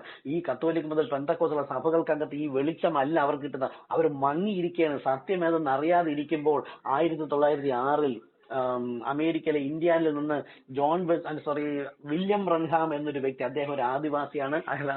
അപ്പനൊക്കെ വളരെ പാവപ്പെട്ട മനുഷ്യനായിരുന്നു. ഇവരുടെ കുടുംബം അങ്ങനെയായിരുന്നു. വളരെ പാവപ്പെട്ട ഒരു കുടുംബത്തിൽ നിന്ന് എഴുത്തുമാനൊന്നും അറിയാത്ത ഒരു പാവപ്പെട്ട മനുഷ്യനെ ദൈവം വിളിച്ച് വേർതിരിച്ചിട്ട് പെന്തക്കോസ് കാലം തീർന്നെന്നും ദൈവത്തിന്റെ വലത് കൈയിലെ 7ാമത്തെ ഏഞ്ചലിനെ, ഓരോ വ്യക്തി കൊളംബ, വെസ്ലി, ലൂതർ, മാർട്ടിൻ, ഇവരെയൊക്കെ അയക്കുമ്പോൾ ദൈവത്തിന്റെ വലത് കൈയിലെ ഒരു ഏഞ്ചൽ വന്നിട്ടാണ് ആ കാലത്തെ വചനം വെളിപ്പെടുത്തി കൊടുക്കുന്നത്. അല്ലെ ഇവരല്ല സംസാരിക്കുന്നത്. ഇവരെ ശരീരം നോക്കി തള്ളിക്കളയുന്നവരാണ് ഏറിയ ഭാഗം. ഇന്ന് പത്രോസിന്റെ ശരീരം നോക്കിയിട്ട് യേശുക്രിസ്തുവിന് സ്നാനം വേണ്ട, യേശുക്രിസ്തു പറഞ്ഞത് മതി എന്ന് പറയുന്നവരെ പോലെ ആണ് എല്ലാവരും. അപ്പൊ വില്യം ബ്രൻഹാം എന്നൊരു വ്യക്തിയെ കർത്താവ് വിളിച്ചിട്ട് പറഞ്ഞു കൊടുത്തു, കത്തോലിക്ക് മുതൽ പെന്തക്കോസ്ത് ഇരിക്കുന്നവരോട് നിങ്ങൾ അറിയിക്കേണ്ടത് വെളിപ്പാട് വേണം. ദൈവത്തിന്റെ വചനം തന്റെ സഭയെ കിട്ടുന്ന വെളിപ്പാടിന്മേലാണ് എന്ന് പറഞ്ഞുകൊണ്ട് വചനത്തിനകത്തുള്ള എക്സാക്ട് വെളിപ്പാടുകൾ പറഞ്ഞു കൊടുത്തപ്പോൾ അവിടെ മുൻപോട്ട് വിളിച്ചു പറഞ്ഞപ്പോൾ ഒരു കാഹളം ഊതി. കാഹളം കേൾക്കുമ്പോൾ ഞാൻ പെന്തക്കോസ്തിലായിരുന്നു. അതിനു മുമ്പേ കർത്താവ് എന്റെ ഹൃദയത്തിനകത്ത് ഈ തീഷ്ണത വെച്ചിരുന്നു, അറിയാനുള്ള ആഗ്രഹം, ദാഹം വെച്ചിരുന്നു. കാലത്തികവിൽ ഈ സന്ദേശം എന്റെ അടുക്കിലേക്ക് വന്നപ്പോൾ എനിക്ക് കർത്താവിനാൽ സിമ്പിൾ ആയിട്ടത് മനസ്സിലാവുകയും അവിടെ വിട്ടിട്ട് ഞാൻ പുറത്തേക്ക് വന്നപ്പോൾ അവിടെ ഒരു യുദ്ധം ഉണ്ടായി. പെന്തക്കോസ്തുള്ളവർ പറഞ്ഞു, നീ പോകരുത്, ദൈവം നിന്നെ ഉപയോഗിക്കുന്നു, വചനം പ്രസംഗിക്കാൻ പോകുന്നു, നീ ക്ലാസ് എടുക്കുന്നു, എല്ലാം ശരി തന്നെ, നീ പോകരുത്, ദൈവമാണ് നിന്നിലൂടെ ഇതെല്ലാം ചെയ്തത്, അത് തെറ്റായിരിക്കുമോ എന്നൊക്കെ ചോദിച്ചു. ഞാൻ പറഞ്ഞു അതൊന്നുമല്ല, എന്റെ ഹൃദയത്തിനകത്തുള്ള ദാഹമായിരുന്നു ശരിയായ വെളിപ്പാട്. അങ്ങനെ നോക്കണം ബ്രദർ, ഇന്ന് ശരിയായ വെളിപ്പാട് കേട്ട് അതാണ് മത്തായി 13:30 യേശു പറഞ്ഞത്, അന്ത്യനാളിൽ യജമാനൻ ദൂതന്മാരെ അയച്ചിട്ട് ഗോതമ്പിനെ കളപ്പുരയിലേക്ക് ശേഖരിക്കും. എന്റെ ആടുകളെ ഞാൻ പേർ ചൊല്ലി വിളിച്ച് പുറത്തേക്ക് കൊണ്ടുപോയി ഞാൻ അവയ്ക്ക് മുമ്പായി വഴി നടത്തും. അങ്ങനെ കർത്താവ് കത്തോലിക്ക് മുതൽ പെന്തക്കോസ്തിൽ ഇരിക്കുന്നതിൽ ദൈവത്തെ തീക്ഷ്ണതയോടെ അന്വേഷിക്കുന്നവരെ മാത്രം, അവരാണ് ഒറിജിനൽ സീഡ്. ആ ഒറിജിനൽ സീഡിനെ കളപ്പുരയിൽ ശേഖരിച്ചു കഴിഞ്ഞാൽ ആ കളപ്പുരയ്ക്കകത്താണ് ഈ വരുന്ന മണവാട്ടിക്കുള്ള മന്ന. പിന്നെ പെന്തക്കോസ്തിന്റെയും കത്തോലിക്കയുടെയും ലൂതറിന്റെ പ്രസംഗം കേൾക്കാൻ പോകരുത്. ഇതിനകത്ത് മന്ന. ഈ കാലം നോഹയുടെ കാലം പോലെ ആകുമെന്ന. നോഹയുടെ കാലത്ത് നോഹ ലോകത്തോട് സുവിശേഷം അറിയിച്ചിട്ട് കേട്ട് വിശ്വസിച്ച് പെട്ടകത്തിനകത്ത് ചെന്നവരുടെ ആഹാരം പുറത്തല്ല കരുതിയിരുന്നത്. അവര് പുറത്തു വെച്ച ആഹാരം അല്ല കഴിച്ചത്, നോഹയിലൂടെ ദൈവം കരുതിയിരുന്നു ആ പെട്ടകത്തിനകത്ത്. ഇവർക്ക് വേണ്ടുന്ന ആഹാരം 1 വർഷത്തോളമുള്ള ആഹാരം അവിടെ ഇരുന്ന് വർദ്ധിപ്പിച്ചത് ദൈവമാണ് വർദ്ധിപ്പിച്ചത്. 1 വർഷത്തേക്ക് ചോറോടെ വെക്കാൻ പറ്റുമോ? അത് കേടായി പോവില്ലേ? ആഹാരം വെക്കാൻ പറ്റുമോ? റൊട്ടി വെക്കാൻ പറ്റുമോ? കേടായി പോവില്ലേ? ദൈവം തന്നെ വർദ്ധിപ്പിച്ച് അതിനകത്തുള്ള ജീവജാലങ്ങൾക്ക് വേണ്ടുന്ന എല്ലാ ആഹാരവും നോഹയിലൂടെ ദൈവം പെട്ടകത്തിനകത്ത് കരുതിയിരുന്നത് പോലെ ഇന്നത്തെ പെട്ടകമാണ് ഞങ്ങൾ പോകുന്ന 7ാമത്തെ സഭാകാലത്തുള്ള ദൈവസഭ. ഏതാണ് ശരി ഏതാണ് തെറ്റെന്ന് അറിയാത്ത തരത്തിൽ ഇരിക്കുന്ന ഈ കാലം സന്ധ്യാസമയത്ത് വെളിച്ചമുണ്ടാകും. ഇത് ദൈവം വില്യം ബ്രൻഹാമിലൂടെയാണ് ഈ കാര്യങ്ങളെല്ലാം വെളിപ്പെടുത്തിയിട്ട് അദ്ദേഹത്തിലൂടെ തന്നെ എല്ലാ മർമ്മങ്ങളും തുറന്ന് സംസാരിച്ച് മണവാട്ടിനെ ഭക്ഷിക്കേണ്ട മന്ന ഇതാണ്, മറ്റത് മരണത്തിനുള്ളതാണ്. അങ്ങനെ ഇന്ന് പെന്തക്കോസ്ത് കാലത്തിന് ശേഷം വിളിച്ചുകൂട്ടിയ സഭയാണ് നമ്മുടെ സഭ. ഇവിടെ ഇപ്പോൾ എന്തുണ്ട്? വെളിപ്പാടുണ്ട്. ഇപ്പൊ പെന്തക്കോസ്തിൽ എന്തുണ്ടായിരുന്നു? പരിശുദ്ധാത്മാഭിഷേകം ഉണ്ടായിരുന്നു. അതിന് സഭയിൽ മുമ്പുള്ള ലൂതർ സഭയിൽ എന്തുണ്ടായിരുന്നു? വിശുദ്ധീകരണം ഉണ്ടായിരുന്നു. അതിനു മുമ്പുള്ള CSIയിലും മർത്തോമയിലും എന്തുണ്ടായിരുന്നു? നീതീകരണം ഉണ്ടായിരുന്നു. പക്ഷേ ഇപ്പോൾ നമുക്ക് എന്ത് കിട്ടി? നോക്കൂ, ഇനി തിരിച്ചു നോക്കൂ. ഇപ്പോൾ നമ്മൾ വന്നിരിക്കുന്ന സഭ എവിടെ കെട്ടുന്നു? വെളിപ്പാടിൽ കെട്ടുന്നു. അതായത് ബൈബിളിൽ മറന്നു കിടന്ന എല്ലാ സത്യങ്ങളുടെ എക്സാക്ട് വെളിപ്പാട്. ഇതൊന്നും അല്ല, ഒരുപാട് കാര്യങ്ങളുണ്ട്. ഇന്നലെ സന്ധ്യയ്ക്ക് നമ്മളെടുത്ത വചനം അതാണ്. ഈ വെളിപ്പാടിന്മേൽ ഇവിടെ സഭ കെട്ടുമ്പോൾ ഇവിടെ ഉള്ളവർക്ക്, ഇവിടെ വന്ന് ചേരുന്നവർക്കുള്ള ആഹാരം യേശു പറഞ്ഞു യോഹന്നാൻ 10:30 എന്റെ ആടുകളെ ഞാൻ പേർ ചൊല്ലി വിളിച്ച് പുറക്കണ്ട. അവരുടെ പേർ പണ്ടേ ജീവപുസ്തകത്തിലുണ്ട്. അല്ല നമ്മൾ സുവിശേഷം കേട്ട് ഇന്ന് ആര് രക്ഷിക്കപ്പെടും, സ്നാനപ്പെടാൻ മുമ്പോട്ട് നിന്റെ പേര് ഇന്ന് ജീവപുസ്തകത്തിൽ എഴുതുമെന്ന് ഈ പുരോഹിത വർഗം വിളിച്ചു പറയുന്നത് തന്നെയും പൈശാചികമാണ്. പേരൊക്കെ പണ്ടേ എഴുതി, ആര് വരും വരില്ലെന്ന് കർത്താവിന് പണ്ടേ അറിയാം. അപ്പം എന്റെ ആടുകളെ ഞാൻ പേർ ചൊല്ലി വിളിച്ച് പുറത്തേക്ക് കൊണ്ടുപോയിട്ട് ഞാൻ അവയ്ക്ക് മുമ്പായി വഴി നടക്കുമെന്ന് പറഞ്ഞാൽ നമ്മളെ വിളിച്ച് ഈ സഭയിലേക്ക് കൊണ്ടുവരുന്നതിന് മുമ്പായിട്ട് തന്നെ വില്യം മാരിയം ബ്രൺഹാം എന്നൊരു വ്യക്തിയിലൂടെ കർത്താവ് ഈ മണവാട്ടിക്ക് വേണ്ടുന്ന എല്ലാ മന്നയും സംസാരിച്ച് കഴിഞ്ഞു. ആ മന്ന 1205 പ്രസംഗമുണ്ട് അദ്ദേഹത്തിലൂടെ സംസാരിച്ചത്. 1949 മുതൽ 1965 വരെ അദ്ദേഹം ജീവിച്ചിരുന്നു. അദ്ദേഹത്തിലൂടെ ബൈബിളിന്റെ മുഴുവൻ മർമ്മം ഉൽപ്പത്തി മുതൽ വെളിപ്പാട് വരെ മണവാട്ടിക്കുള്ള, മറ്റുള്ളവർ വിശ്വസിക്കില്ല, പരിഹസിക്കും, കളയും.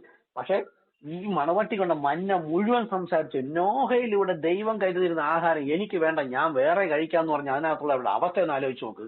ആ കാലത്ത് ജീവൻ ഉണ്ടാവണമെങ്കിൽ നോഹയിലൂടെ കരുതിയ പെട്ടകത്തിൽ കരുതിയ ആഹാരം തന്നെ കഴിക്കണം. പുറത്തു നിന്ന് ഞങ്ങൾ കുറെ ആഹാരം കൊണ്ടുവന്നു കഴിഞ്ഞാൽ അത് കെട്ടുപോകും, അത് നശിച്ചു പോകും. മോശയിലൂടെ ദൈവം വിളിച്ച് കൊണ്ടുവന്നപ്പോ അന്നത്തെ മന്ന, തലേദിവസത്തെ മന്ന എടുത്ത് വെച്ചാൽ അത് പുഴുത്തു പോകും, അത് മരണത്തെ കൊണ്ടുവരും. അത് തന്നെ ദൈവത്തിന്റെ രീതി. എബ്രായ ലേഖനം 13:8 പറഞ്ഞ് കർത്താവിന്റെ രീതികൾക്ക് മാറ്റമില്ലെങ്കിൽ അന്നത്തെ രീതി ഇങ്ങനെയാണ് വിളിച്ച് പുറത്തേക്ക് കൊണ്ടുവന്ന ആഹാരം പ്രത്യേകതയുള്ളത്. മോശയിലൂടെ വിളിച്ച് പുറത്തേക്ക് കൊണ്ടുവന്ന അന്നത്തെ ജനം കേൾക്കേണ്ടത് മോശയാണ്. കാര്യം മോശയിൽ ക്രിസ്തു ഇരുന്ന് സംസാരിക്കുകയാണ്. അവിടെ 2 പുരോഹിതന്മാർ എംബ്രോസും അന്വേഷണം കേട്ടവരാണ് 99% മരിച്ചുപോയി. ഇന്ന് വില്യം മാരിയം ബ്രൺഹാം എന്ന ശരീരം നോക്കിയിട്ട് അതൊരു മനുഷ്യനല്ലേ, എനിക്ക് ബൈബിൾ ഉണ്ടല്ലോ എന്ന് പറഞ്ഞിട്ടല്ലേ. ഇതേ ബൈബിൾ ഉണ്ടായിരുന്നല്ലോ നമ്മുടെ കയ്യിൽ, നമുക്കൊന്നും അറിയില്ലായിരുന്നല്ലോ. അപ്പൊ ദൈവം കാലത്തേക്ക് സന്ധ്യാസമയത്ത് ഒരു വെളിച്ചമായി എന്ന് പറഞ്ഞാൽ ദൈവത്തിന്റെ 7ാമത്തെ ഏഞ്ചൽ വന്നിട്ട് ഇദ്ദേഹത്തോട് സംസാരിച്ചതാണ് നമ്മുടെ മന്ന. ഇവിടെ വന്നിട്ടും ഏതൊരു പ്രാസംഗിക എന്റെ പ്രസംഗം കേൾക്കാൻ പോകുന്നെങ്കിൽ അതും ഇതും കൂടെ കൂടിക്കലർന്ന് സംശയം തോന്നിയാൽ മരണം സംഭവിക്കും. അതുകൊണ്ട് മണവാട്ടിക്ക് വേണ്ടുന്ന പ്രസംഗം മുഴുവനും ഇന്ന് വെളിപ്പാടിൽ തുടങ്ങിയ സഭയില് നീതീകരണമുണ്ട്, വിശുദ്ധീകരണമുണ്ട്, പരിശുദ്ധാത്മാഭിഷേകമുണ്ട്. ദൈവത്തിന്റെ പൂർണ്ണത ഇവിടെയാണ് വന്നത്. അതുകൊണ്ട് ഇവിടുത്തെ ആഹാരം ഇവിടെ കളക്ട് ചെയ്ത് വെച്ചിട്ടുണ്ട്. അതുകൊണ്ടാണ് ഞാൻ ബ്രദറിനോട് പറഞ്ഞത് ഈ കാര്യങ്ങൾ പറയാനും. നിങ്ങൾ ദാഹിച്ചത് കൊണ്ടാണ് നിങ്ങളുടെ അടുക്കൽ വന്നത്. ഇന്നലെ ഞാൻ ഇവിടുന്ന് പറണ്ടോട് വന്നപ്പോ എത്ര 10,000 ജനങ്ങളുണ്ട് ഇതിനിടയിൽ. എന്തേ കർത്താവ് അവിടെയെങ്കിലും കൊണ്ടുപോകാത്തത്? ഒരു വ്യക്തി അവിടെ ദാഹിച്ചിരുന്നു, അവന്റെ അടുക്കിലേക്ക് കർത്താവ് വരും. അന്വേഷിക്കുന്നവൻ കണ്ടെത്തുന്നു, അത് മുത്തുപിൻ തുറക്കപ്പെടും. അപ്പൊ നിങ്ങളും അടുത്തൊരു കാവൽക്കാരനാവാൻ പോവാണ്. നിങ്ങളുടെ ആ പറന്തോട് ദേശത്തിന് അല്ലെങ്കിൽ നെടുമങ്ങാടോ ദേശത്ത്, ഞാനിപ്പോ എന്നെ നെയ്യാറ്റിൻകര ദേശത്ത് കൊണ്ടുവന്നു, നെടുമങ്ങാട് നിന്ന്. ഞാനിവിടെ നെടുമങ്ങാട് ദേശത്തിന് മാത്രമല്ല കാവൽക്കാരൻ. എന്നോട് യേശു പറഞ്ഞത് യഹൂദ്യയിൽ, അതായത് എന്റെ സ്വന്തം കുടുംബത്തിൽ യഹൂദ്യയിലും യെരുശലേമിലും, അതായത് എന്റെ ചുറ്റുപാട് പ്രദേശങ്ങളിലും വിശ്വാസികൾ എന്ന് പറയുന്നത് എന്റെ കൂടെ ഉണ്ടായിരുന്ന വിശ്വാസികൾ ശമരിയയിലും പാവം നിറഞ്ഞ ദേശം ലോകത്തിന്റെ അറ്റത്തോളം എന്റെ സാക്ഷികളാകുന്ന, ഇവിടെ ഇരുന്നും കൊണ്ട് എഴുതി അറിയിക്കുന്നത് ലോകത്തിന്റെ അറ്റത്തോളം ഫേസ്ബുക്കിലും വാട്സപ്പിലൂടെ ഞാൻ അറിയിച്ചുകൊണ്ടിരിക്കുകയാണ്. അതുപോലെ ബ്രദറാണ് ഇനി മുതൽ കാവൽക്കാരൻ, ആ ദേശത്തിന്റെ കാവൽക്കാരൻ. ഈ സത്യം ബ്രദറിന് ഞാൻ ട്രാക്ട് ആയിട്ട് തരാം, ആർക്കെങ്കിലും കൊടുക്കുക. നമുക്ക് പറയാൻ, ബ്രദർ ഒന്നും പറയാനൊന്നും അറിയണ്ട, പഠിച്ചു പോണവരും ദൈവം ഉപയോഗിക്കില്ല. ബ്രദറിന്റെ ഹൃദയത്തിന്റെ ദാഹത്തോടുകൂടി ഈ സത്യം അവരും ഒന്ന് അറിയണമെന്ന് പറഞ്ഞ് നിങ്ങൾ സംസാരിക്കാൻ നിന്ന് നോക്കൂ. ഇതെല്ലാം കർത്താവ് നിങ്ങളോട് സംസാരിക്കും. അതാണ് നമ്മൾ വിളിച്ചു പറയേണ്ടത്. ഇല്ലെങ്കിൽ അവരുടെ രക്തത്തിന്റെ വില നമ്മോട് ചോദിക്കും. ഇത് ദൈവം എന്റെ ഉള്ളിൽ നമ്മുടെ ഹൃദയത്തിൽ നിൽക്കുന്ന ഒരു ദാഹമാണ്. അപ്പൊ ഞാൻ ബ്രദറിനെ വിളിക്കുന്നത് ഈ കളപ്പുരയിലേക്ക്, ദൈവം നിശ്ചയിച്ച കളപ്പുരയിലേക്ക് ശേഖരിക്കുമ്പോൾ യജമാനൻ വരുമ്പോൾ കളപ്പുരയിൽ നിന്നാണ് കൊണ്ടുപോകുന്നത്. നമ്മുടെ ഒരു ജമ്മി വയലിൽ കൃഷിയെല്ലാം ചെയ്ത് കഴിഞ്ഞിട്ട് ഈ ദൂതന്മാരെ, ജോലിക്കാരെ വെച്ചിട്ട് നല്ല ഫലത്തെ കൊണ്ടുവരികയും പൊട്ടയായതിനൊക്കെ അവിടെ ഇട്ട് കൂട്ടിക്കെട്ടി കത്തിക്കും. എന്നിട്ട് യജമാനൻ വന്ന് കളപ്പുരയിൽ നിന്നാണ് ശേഖരിക്കുന്നത്. അതുപോലെ തന്നെ കർത്താവ് വിത്ത് വിതച്ചത് ഈ സഭകളിലാണ്. തന്റെ വിത്തുകളെ ഗോതമ്പിന് യജമാനൻ ദൂതൻ മുഖാന്തരം, ദൂതൻ എന്ന് വെച്ചാൽ ഇനി ബ്രദറും ദൂതനാണ്. നമ്മുടെ ഉള്ളിൽ ആത്മാവ് സംബന്ധിച്ചാണ് പറയുന്നത്. മറ്റുള്ള വിശ്വാസികൾ പറയുന്നവരുടെ ആത്മാവല്ല, നമ്മുടെ ഹൃദയത്തിലെ ഈ യഥാർത്ഥ റിയൽ ഹോളി ഗോസ്റ്റ് പരിശുദ്ധാത്മാവ് പ്രാപിച്ച ഈ ആത്മാവാണ് മറ്റൊരു ആത്മാവിനെ തേടിപ്പോണം. ഞാൻ ഇന്നലെ ബ്രദറിന്റെ പേര് മാറി, ആ നകുലൻ എന്ന വ്യക്തിയെ തേടിയിട്ടല്ല ഞാൻ വന്നത്. നിങ്ങളുടെ ഉള്ളിലുള്ള അകത്തെ മനുഷ്യന് വേണ്ടിയിട്ട് എന്റെ അകത്തെ മനുഷ്യൻ ദൈവം എന്ന ആ മനുഷ്യൻ തേടി വന്നതാണ്. അപ്പം ബ്രദറും ഇത് ഇനി മറ്റുള്ളവരെ അറിയിക്കേണ്ട ചുമതല, ഈ താലന്ത് ലഭിച്ചിട്ട് കൊണ്ടൊന്ന് കുഴിച്ചിടരുത്, കുഴിച്ചിട്ട ദുഷ്ടദാസനെ എന്ന് വിളിക്കും. അപ്പൊ ഇത് ഇന്നലെ രാത്രിക്കടുത്ത മെസ്സേജ് ഞാൻ പറഞ്ഞുതരാം. അപ്പൊ ഇതാണ് നമ്മുടെ ബൈബിളിലെ തത്വം. കളപ്പുരയിലേക്ക് നോഹയുടെ കാലം പോലെ നോഹ വിളിച്ച് പുറത്തേക്ക് ചേർത്തവരുടെ, അകത്തേക്ക് ചേർത്തവരുടെ ആഹാരം അവിടെ കരുതുന്നവരെ നമുക്കുള്ള മന്ന മൊത്തം ഇവിടെ സംസാരിച്ച് പ്രസംഗിച്ച് വെച്ച് കഴിഞ്ഞു. ഇനി മറ്റൊന്ന് കേൾക്കാൻ പോകേണ്ട ആവശ്യമില്ല. അതുകൊണ്ടാണ് ഞാൻ പറഞ്ഞത്, ബ്രദർ വിശ്വസിക്കുന്നുവെങ്കിൽ സഭയിലേക്ക് വരിക, സ്നാനപ്പെടുക. അപ്പോൾ മാത്രമാണ് ദൈവത്തിന് പ്രവർത്തിക്കാൻ കഴിയും. ഒരു കാര്യം കൂടെ പറഞ്ഞുതരാം. ഇന്നിപ്പോ ഒരു ഉദാഹരണം, ഇന്ന് 7 മുറിയുള്ള ഒരു അടുത്തടുത്ത് ഒരു ലോഡ്ജ് എന്ന് വിചാരിക്കുക. 7 മുറികൾ അടുത്തടുത്തുണ്ട്. ഈ 7 മുറിയിലും 6 മുറി, 6 മുറിയിൽ 6 സഭകൾ, കത്തോലിക്ക, മർത്തോമ, CSI, ലൂതറൻ സഭ, പെന്തക്കോസ്, നമ്മുടെ വിശ്വാസത്തിലുള്ള സഭ, ഇങ്ങനെ ഇരിക്കുന്നു ആയിരിക്കുക. അടുത്തടുത്ത മുറികളിൽ 7 സഭ ആരാ നടക്കുകയാണ്. ഇന്ന് CSIയിൽ എന്ത് വിശ്വസിച്ചോ അവനെ അവിടെ അതേ കിട്ടുള്ളൂ, മർത്തോമക്കാരനെ അതേ കിട്ടുള്ളൂ, കത്തോലിക്കാരന് എന്താ അതേ കിട്ടുള്ളൂ, ലൂതറൻ സഭ വിശുദ്ധീകരണം പറഞ്ഞിട്ടുണ്ടെങ്കിൽ, പെന്തക്കോസുകാരെ ഒന്ന് കൈയടിച്ച് പാടി പ്രാർത്ഥിച്ചുണ്ടെങ്കിൽ, എന്നാൽ ഇപ്പുറത്ത് 7ാമത് സഭയുണ്ട്, അവിടെ വെളിപ്പാട്. നോക്കണം, ഇന്ന് ഇവരെല്ലാം ആരാധിക്കുമ്പോൾ, ഇത്രയും സഭ നമ്മുടെ മുമ്പിൽ നിൽക്കുമ്പോൾ, ഈ സഭകൾ മുഴുവൻ തെറ്റായി പഠിപ്പിക്കുന്ന ഒരുപാട് വിഷയങ്ങളുടെ ശരിയായ വെളിപ്പാട് 7ാമത്തെ സഭയ്ക്കകത്തേ കിട്ടുള്ളൂ. കാര്യം എന്താ? ഇത് ഗോതമ്പിനെ കളപ്പുരയിലേക്ക് ശേഖരിച്ച ഈ സഭകളിൽ നിന്ന് വിളിച്ച് വേർതിരിച്ച് ആ സഭയ്ക്കകത്ത് മാത്രമാണ് ഇത് പഠിപ്പിക്കുന്നത്. പക്ഷെ അവിടെ പഠിപ്പിക്കുന്ന കുറച്ച് കാര്യങ്ങൾ നമ്മൾ പുറത്തേക്ക് പറയുമ്പോൾ ആടുകൾ കേട്ട് കളപ്പുരയിൽ ശേഖരിക്കപ്പെടും. അപ്പൊ നോക്കണം, ഈ സഭകളെല്ലാം ഇന്നിവിടെ ഇരിക്കുന്നു. ദൈവഹിതപ്രകാരം ഒരുങ്ങിയത് ആരാണ്? ഇതിനകത്തിരിക്കുന്നല്ല ജ്ഞാനികളല്ലേ? ഈ ജ്ഞാനികൾ നോക്കിയിട്ട് നമ്മൾ പറഞ്ഞ ആടുകളെ, എന്നെ വിളിക്കുന്ന ആടുകളുടെ മോഷ്ടാവ് എന്നാണ് എന്നെ വിളിക്കുന്നത്. ആടുകളെ കള്ളൻ, ആട്ടുംകള്ളൻ എന്നൊക്കെയാണ് പറയുന്നത്. പല ഗ്രൂപ്പുകളിലും പണ്ട് സംസാരിച്ചിട്ടുണ്ട്. ഞാൻ ആടുകളെ മോഷ്ടിച്ചിട്ടുണ്ട്. ഞാനല്ല പറഞ്ഞു, യേശുവാണ് പറഞ്ഞത്. എന്റെ ആടുകളെ പേർചൊല്ലി വിളിച്ച് പുറത്തേക്ക് കൊണ്ടുപോകുന്നു യേശുവാണ് പറഞ്ഞത്. അത് നമ്മളിലൂടെ ചെയ്തെടുക്കുകയാണ്. ഓക്കെ, അപ്പൊ നമുക്ക് വേണ്ടുന്ന മന്നോടെ ഒരുക്കിയിട്ടുണ്ട്. ഇനി പുറത്തുനിന്നൊരു പ്രസംഗക്കാര് ഞാൻ ഇതിലെല്ലാം പോയതാണ് പറഞ്ഞത്. ഒരുപാട് പ്രസംഗിച്ച് നടന്ന് ഇതെല്ലാം കേട്ടത്. ഒന്നും വെളിപ്പാടില്ല. ഒരു വചനത്തോട് ഇണവചനം പറയുന്നുണ്ട്. അതല്ല, വെളിപ്പാടിലാണ് മന്ന, വെളിപ്പാടിലാണ് സഭ വളരേണ്ടത്, വെളിപ്പാടിലാണ് സഭയെ കിട്ടുന്നത്. മണവാട്ടി വളരേണ്ട വെളിപ്പാടിലാണ്. അതാണ് നമ്മുടെ സഭയുടെ പ്രത്യേകത.